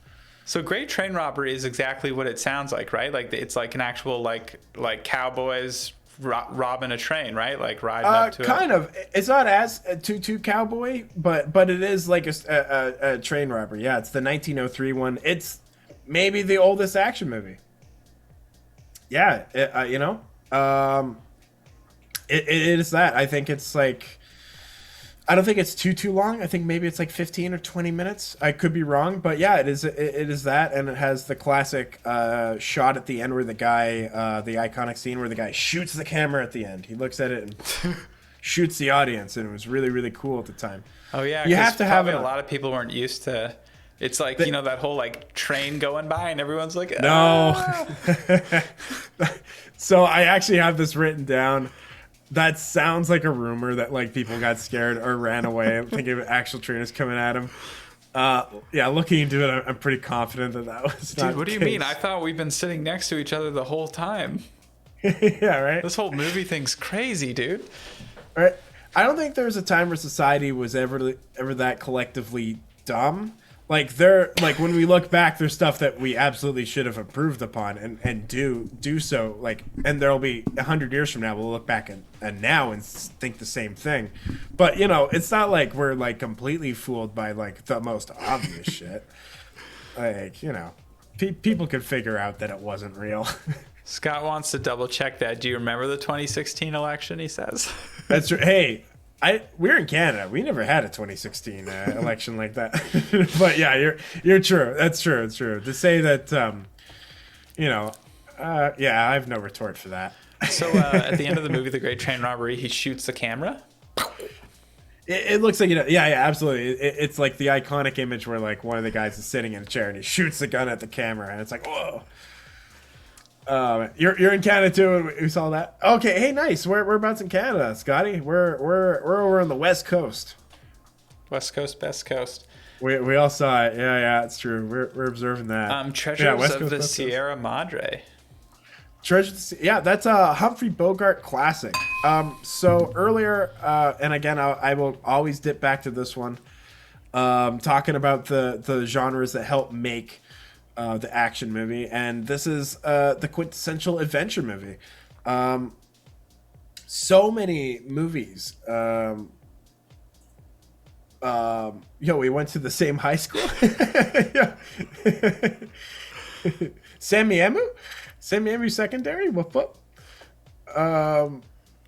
We did. Did you go to Samiemu? You're laughing. What we did? No way. Really? Samiemu. Oh man. Oh, that's funny.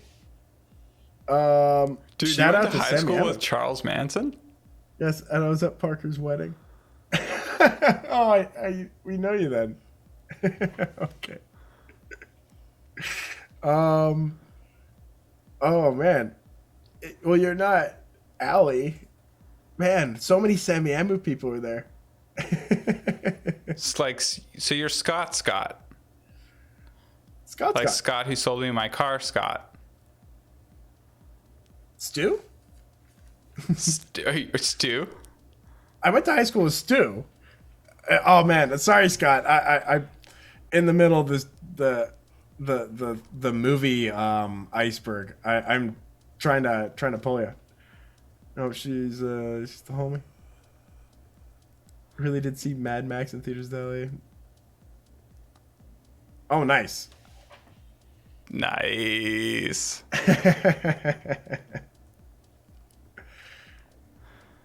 Well, Oh, nice. We'll be glad to hang out in person again one day when that's a thing. You should come on the Oh stream. yeah, right. So soon. Just a few months. Allie put you onto this. Oh, thanks, Allie, for getting you on that. Oh, I hope you're enjoying yourself, Scott. But sorry, man, I'm losing my train of thought. Back to Treasures of the Sierra Madre. So Humphrey Bogart. Yeah, Humphrey Bogart movie, the quintessential adventure movie. Movies still to this day kind of try to copy this formula. It's a bit of a darker formula. However, so this is one of those ones where the main people aren't necessarily protagonists. They all have severe flaws, and they're trying to use this treasure to fill whatever void they have. And in their pursuit of the treasure, you know, they go mad and become greedy and whatnot. And it's about their downfall, and then all of them essentially like dying off in pursuit of this treasure because of it was just like that. It was pretty crazy to see that formula at the time, and I think because of that darker ending, it's kind of remained on. But the actual formula itself, like treasures, it was kind of a classic treasure hunting movie. Finding clues, going through mountains. So it definitely deserves its place here, but it is a really it's a little more obscure just because as of its age. Humphrey Bogart movies, you know, they're fantastic, but they are kind of starting to die out a bit. Not as many people watching them. But again, it is one of those movies that we owe a lot to it, just like the Great Train Robbery on here, and just like the other one that we have mentioned on here, Errol Flynn. We owe a lot to it for its contributions to the adventure formula. So what year the Errol Flynn adventure movies, like when did those start happening? So those were in the 30s. I would say Adventures of Robin Hood, the big budget, big Robin Hood presentation, the first, and a lot of people outside of the Disney one think the best Robin Hood movie was 1935, 1936.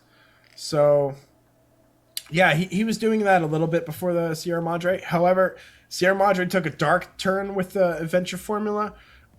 This is definitely more the lighter side of that. Like Errol Flynn was super positive,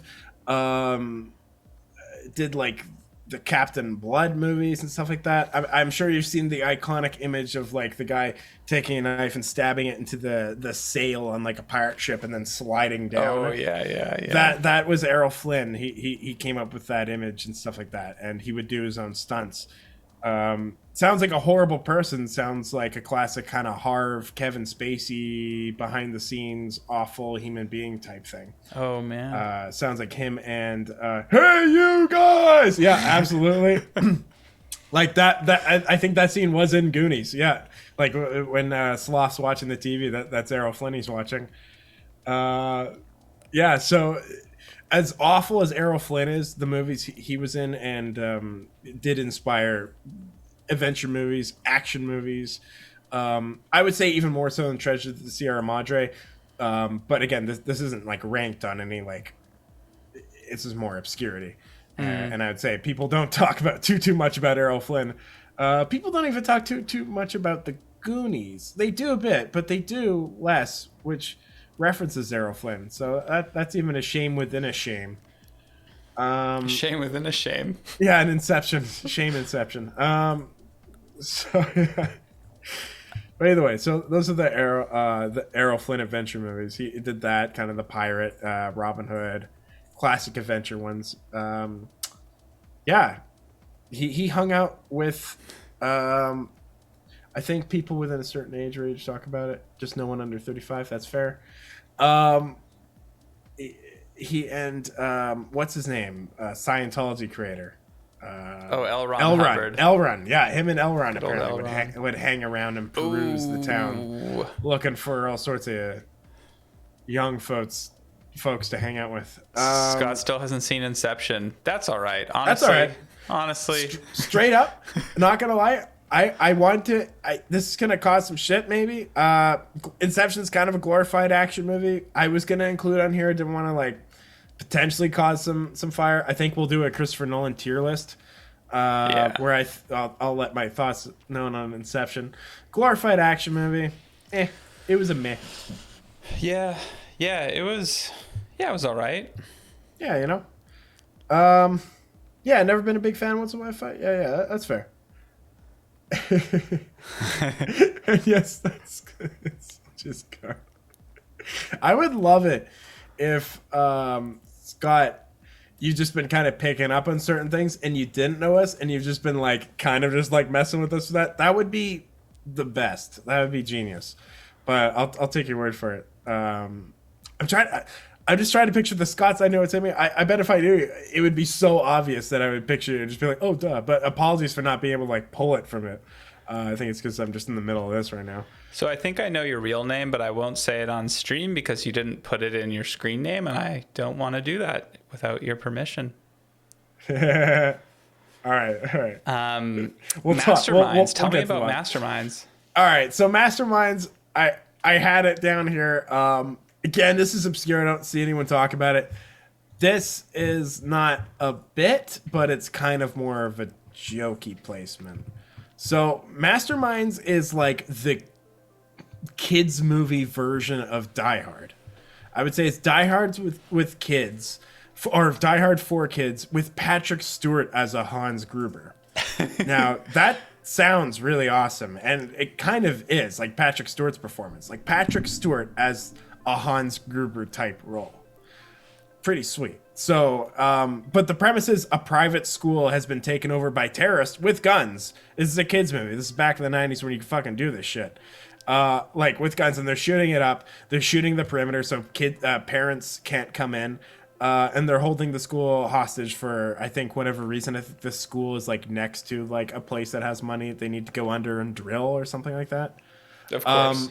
Yeah, some such shit. But there's like this cool computer hacker that goes to school, the mastermind, and he's like fucking with the terrorists. He's basically like the teenage, like, he isn't a pothead, but because it's a kids movie, but he's pretty much like, he's as close to a pothead as you get away with in like a kids movie. Like if like a pothead stoner Bruce Willis went up against Patrick Stewart Hans Gruber in a kids Die Hard. I needed to mention that because that movie just sounds insane, and I remember watching it as a kid, and I haven't seen anyone really mention it too much, and I would say that deserves to go on here, just for it being the action movie formula. I was not even that dumbed down for kids. Like there is still a lot of like gun violence in it. There's still a lot of firing of machine guns. It's not like pretend or like really super kiddies or lasers or anything like that. So I thought it'd be like weird to mention it. Check it out.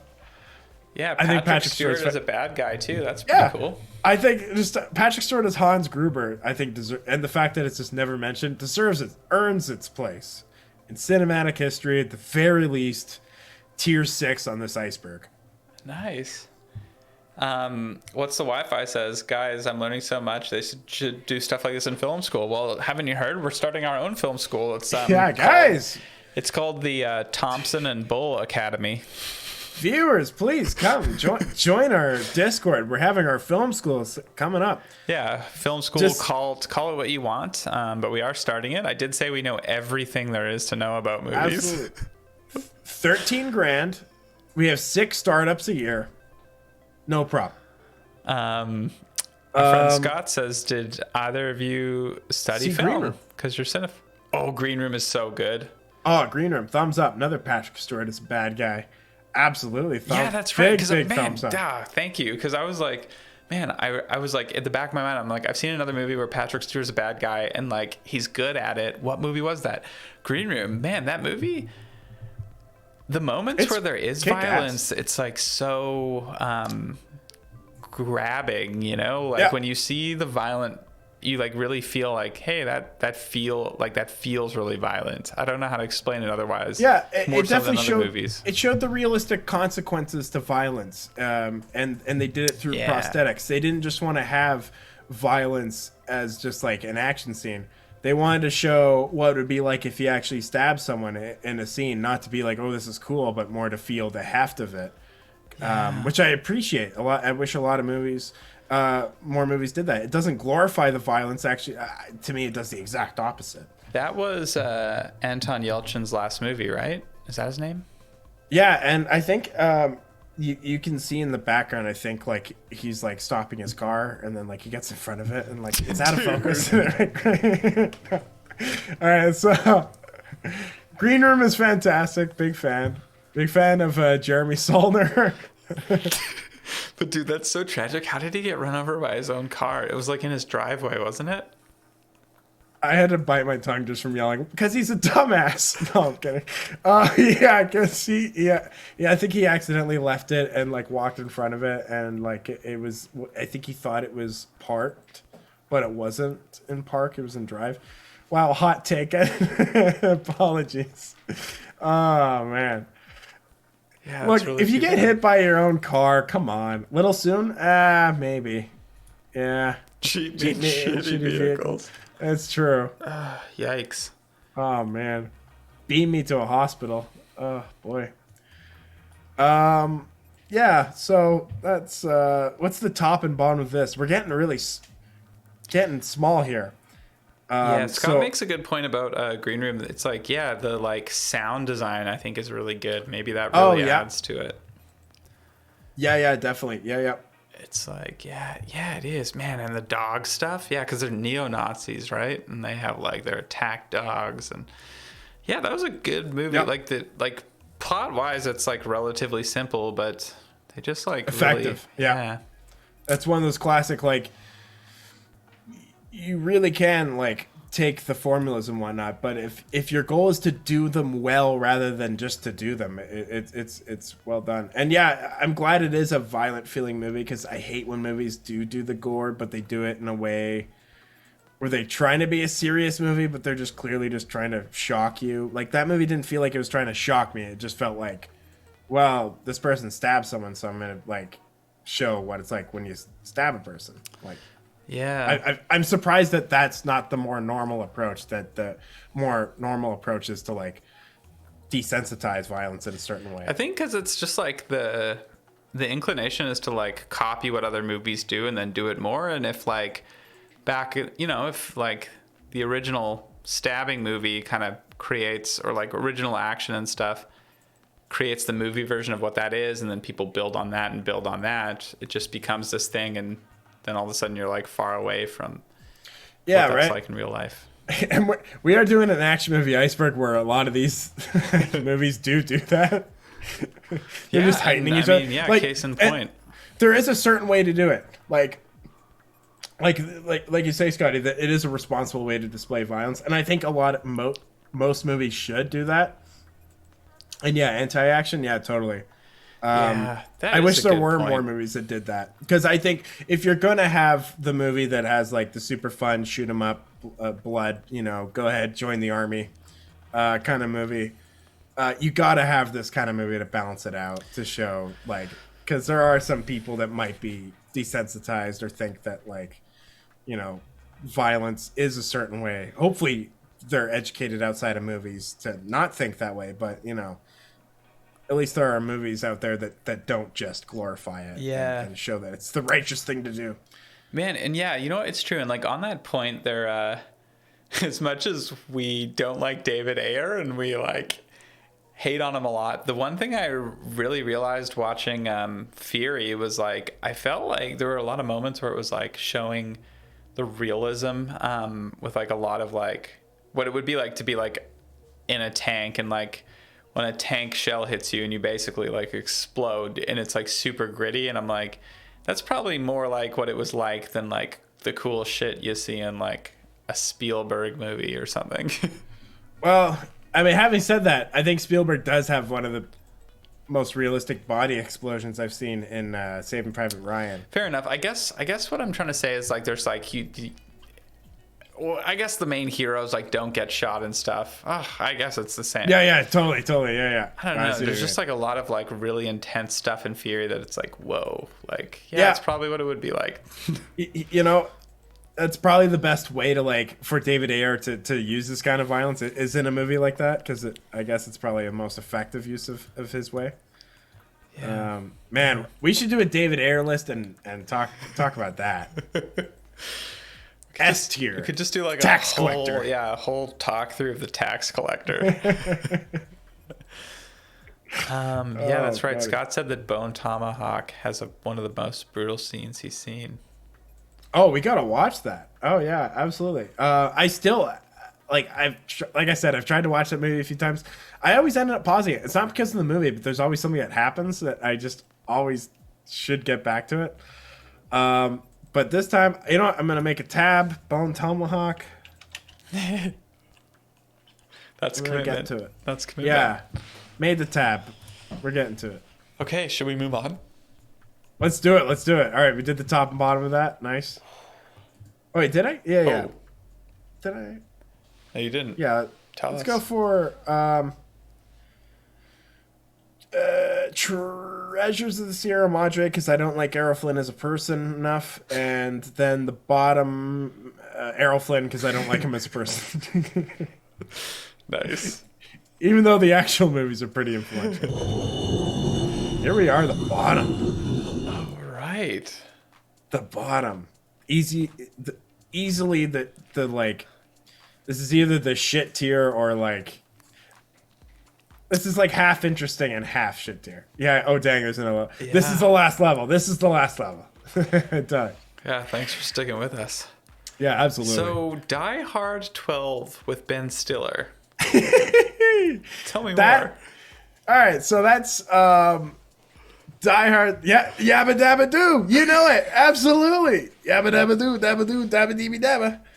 Absolutely. That is from the Ben Stiller show, and Ben Stiller did one of the funniest action movie parodies I've ever seen of Die Hard. So Die Hard 12 is Ben Stiller playing Bruce Willis playing John McClane, and it is awesome. I highly, highly recommend it.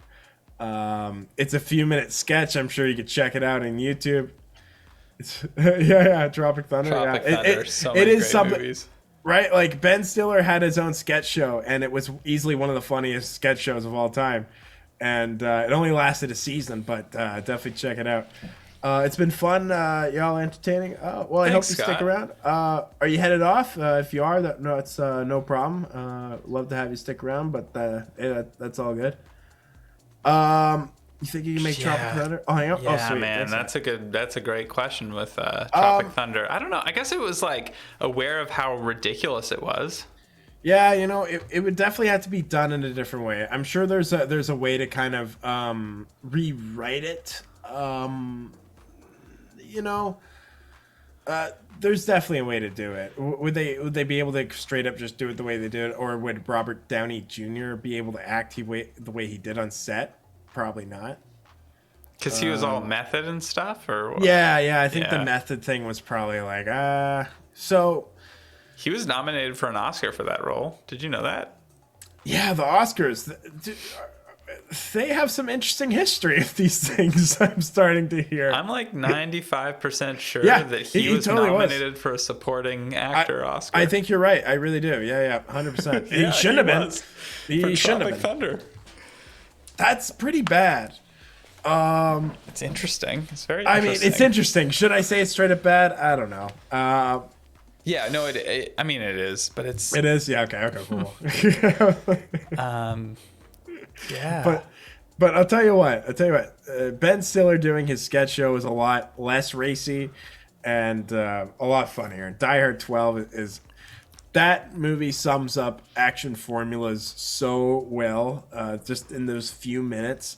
It's awesome. If you're a fan of Die Hard, or honestly action movies in general, especially Die Hard, check out Die Hard 12 with Bruce Willis, with Ben Stiller. It is phenomenal. Man, that bit though, in Tropic Thunder when Ben Stiller's getting shot a bunch and he's just like doing that, and they've got the doing music Platoon? like Yeah. he's just like, and he just gets shot so much, like the Platoon bit. It's too good.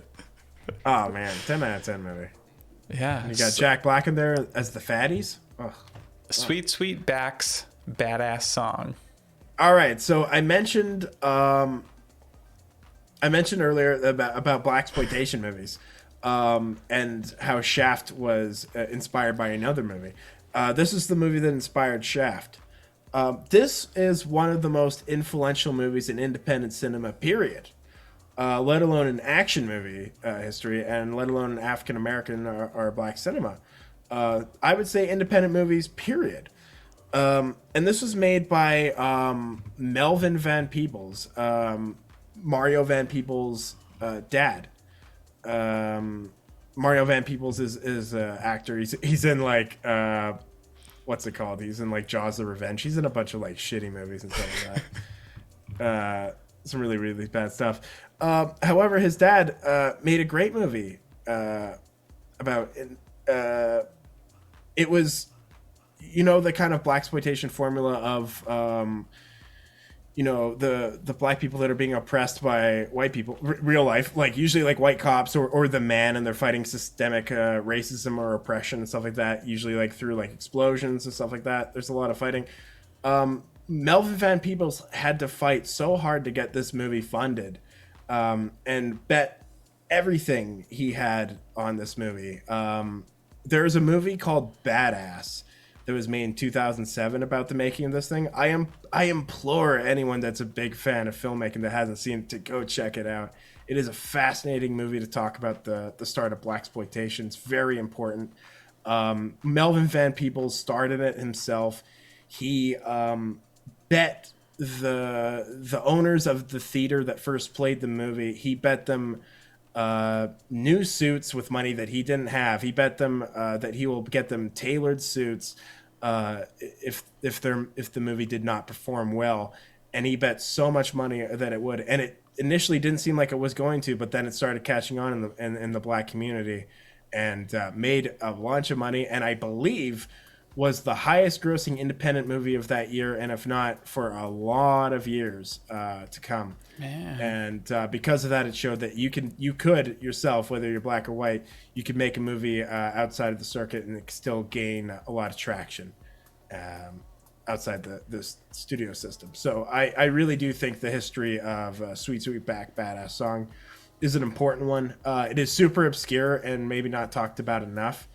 But it is really, really, really an important one.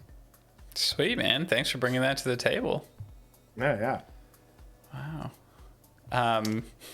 Scott, he was nominated for that Tropic Thunder Oscar, and one of two times apparently that movie was one of those Tropic Thunder. Dude, what a joke. Cool, man. Oh, so man. Scarface 1932, how does it compare to Undercover Brother? Well, Undercover Brother is absolutely a parody of that formula. So a good way to get a taste of that formula, maybe without going fully back, is to watch Undercover Brother. Undercover Brother, I think, is actually a really, really funny movie.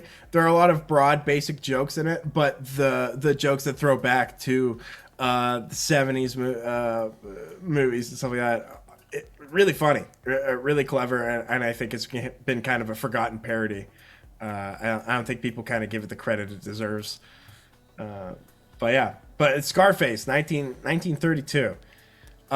This was a pre-code gangster movie. The reason why it's written down here, it's not necessarily the most influential one. I personally think Sweet Sweetback's Badass Song is more influential.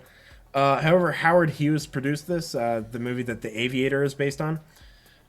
He produced this with Howard Hawks, who is regarded as being one of the most influential directors that isn't talked about too much. It was made by them, and it is the original Scarface. The movie is remade, obviously, in the 80s. However, this was so ahead of the time. Very, very violent. This was before the code that they had, which was essentially the MPAA, before the MPAA, which regulated the content in movies and stuff like that, what you can and cannot show, certain censorship. Before that, they had movies like Scarface, which pushed the boundaries quite a bit. So it was a gangster movie, and it had a lot of violence and a lot of shootouts, and that's probably the reason why I included it mostly, was because not a lot of the movies at the time had such bloody shootouts or showed violence in such a way. And that has been replicated ever since. You know, Scarface is would I recommend watching it? Maybe not, but the history is definitely there for it. Definitely more so than the Oliver Stone one. I would say, actually, since they originally wanted to make a movie based on Al Capone, and they couldn't get the rights, or they didn't want to stir the shit, they made up the character Tony, whatever the fuck his name is in this one. But either way, I would say the closest modern day remake of this would be The Untouchables with Kevin Costner, who's terrible in that movie, but it is an awesome gangster movie that kind of harkens back to what Scarface was. You know, kind of the old serial cop gangster movies that brought actual action to the table. You know, gunfights, basic car chases, not the kind of complex car chases that you get with Bullet, but a little more basic ones. Yeah. They were gritty though; they weren't seen as like fun action. So they took the guns and stuff like that. They took the fun and the joy from westerns and excitement, and they put those together, and took all those formulas, and that formed the action movie genre. And without those things, we wouldn't have been able to make this Iceberg here tonight. Wow, man. Well, there it is. Yeah, that's the Iceberg. Man, I was just thinking of gangster movies. You know what was a bad gangster movie that kind of came and went? I think it actually set a record for like a high budget movie being pulled from theaters. It was the latest one that, I think it was the last one with Ben Affleck. No, Gangster Squad, that was bad too. That Ben Affleck movie. It's not the night one, or whatever the fuck it is. It's not We Own the Night, because I think that's the one with Joaquin Phoenix and Mark Wahlberg and Eva Mendes, I think, right? But yeah, it's something night, something night, totally. I don't even remember what it's called. That movie was quite bad. Night at the Museum. I wish. That was like a 30s gangster movie, and he was like coming hot off Argo into that movie, and then it got pulled from theater. I saw it in theaters because I was like, "Hey, this will be probably pretty good." At least someone did. He probably really appreciated that. Yeah, I was one of the few people that got the opportunity, and I just remember like feeling so sad in the theaters. I'm like, man, this is like unavoidably bad. Like, there's like, I can't like justify to myself that this movie is any good at all. It got pulled, I think, because it was bad. But that's a good question. They probably wouldn't just like pull it if it was underperforming. Well, if it's underperforming to a degree that Ben Affleck thinks that it can actually tarnish his career, yeah, he probably could get it pulled. Yeah, it's got like a super cool name to it. Yeah, I know, right? It's something like, it's not night. It's something, isn't it like about the dusk or some shit like that? You know, I gotta look it up. I hate Googling things during it. Okay, you can do it. Live by Night. Live by Night. That sounds like a lukewarm title, huh? What a thumbs down. Yeah. Oh boy, Ben Affleck. I don't think he appeared on this list, unless he's in like. Oh no, it kind of Armageddon. Town was on this list. No, Armageddon kind of mentioned by proxy to like the disaster in the '90s, but that's pretty much that. Yeah. Man. Well, there we have it. Whew. Thanks for tuning in, folks. Oh, yeah. Hey, So thanks for sticking with us. I think the end of this will go all the way back to, yeah, Boom. Woo. the iceberg itself. There's the big picture. Whew, so Full enchilada. yeah, that's everything. Yeah, we talked about a lot of movies, huh? We did. We went through it. Yeah. Well, yeah, we're going to post this iceberg to our Discord. We're going to do more icebergs, more tier lists, more public domain watch-alongs. But Absolutely. yeah, we're pretty open to doing any other kind of movie enthusiast stuff. So if anyone recommends something, let us know. Please join our Discord. It's down below. We've got a streaming schedule of Mondays, Thursdays, Saturdays at 8 p.m. So our next stream is going to be Saturday at 8 p.m. Pacific Standard Time, and Hyped for that. That's going to be a watch along, isn't it? Absolutely. I think we're talking about maybe doing the Santos versus the Vampire. I think that was the request last time. Santos versus the Vampire Women. Are you doing the vampire one? I think we might be doing that. That sounds really awesome. What is that? Lucha Libre versus some vampire women? Yeah. I'm down for that. We can talk about lucha wrestling. We'll get into it. We'll have a bunch of fun. Rest in peace, Charlie says, we learned. Ed said some controversial things about the Irish. Yeah, that's fair. That's fair. Thanks, rest in peace, Charlie. Thanks, rest in peace. Really appreciate it. Yeah, so we'll be on next. Formerly Scotty. I see. It's Rest in Charlie peace, Manson. Charlie. Yeah, very fair. Well, yeah, we'll be back on Saturday, 8 p.m. Pacific time. Join our Discord if you want to recommend any movies in the public domain to watch. We may do a double feature, and we can tag something on the end of that other movie. And yeah, You better believe it. I'm always willing to tag something on. That's very kind of you, Charlie. Yeah, we got Oh you. no, it was entirely it was controversial. Feel bad saying controversial things in my friend's name. Yeah. This is a safe space to say anything. It's all good. Yeah. So yeah, once again, everybody, thanks for watching, for following. Absolutely. We're really hoping to get to 50 followers so that we can apply for affiliate and then get to do like fun channel point stuff and all that kind of thing. So yeah, thanks for joining. Check us out. We'll be on 8 p.m. Pacific time on Saturday. You want to sign us off, Ed? Absolutely. This is Parker and Ed at the movies. Until next time, take care. Have a pleasant stay, buddy. Razor Cool. Ramon, thank you for the follow. Yeah, thanks, Razor. Woo. All right. Thanks, everybody. See you next time. Take care.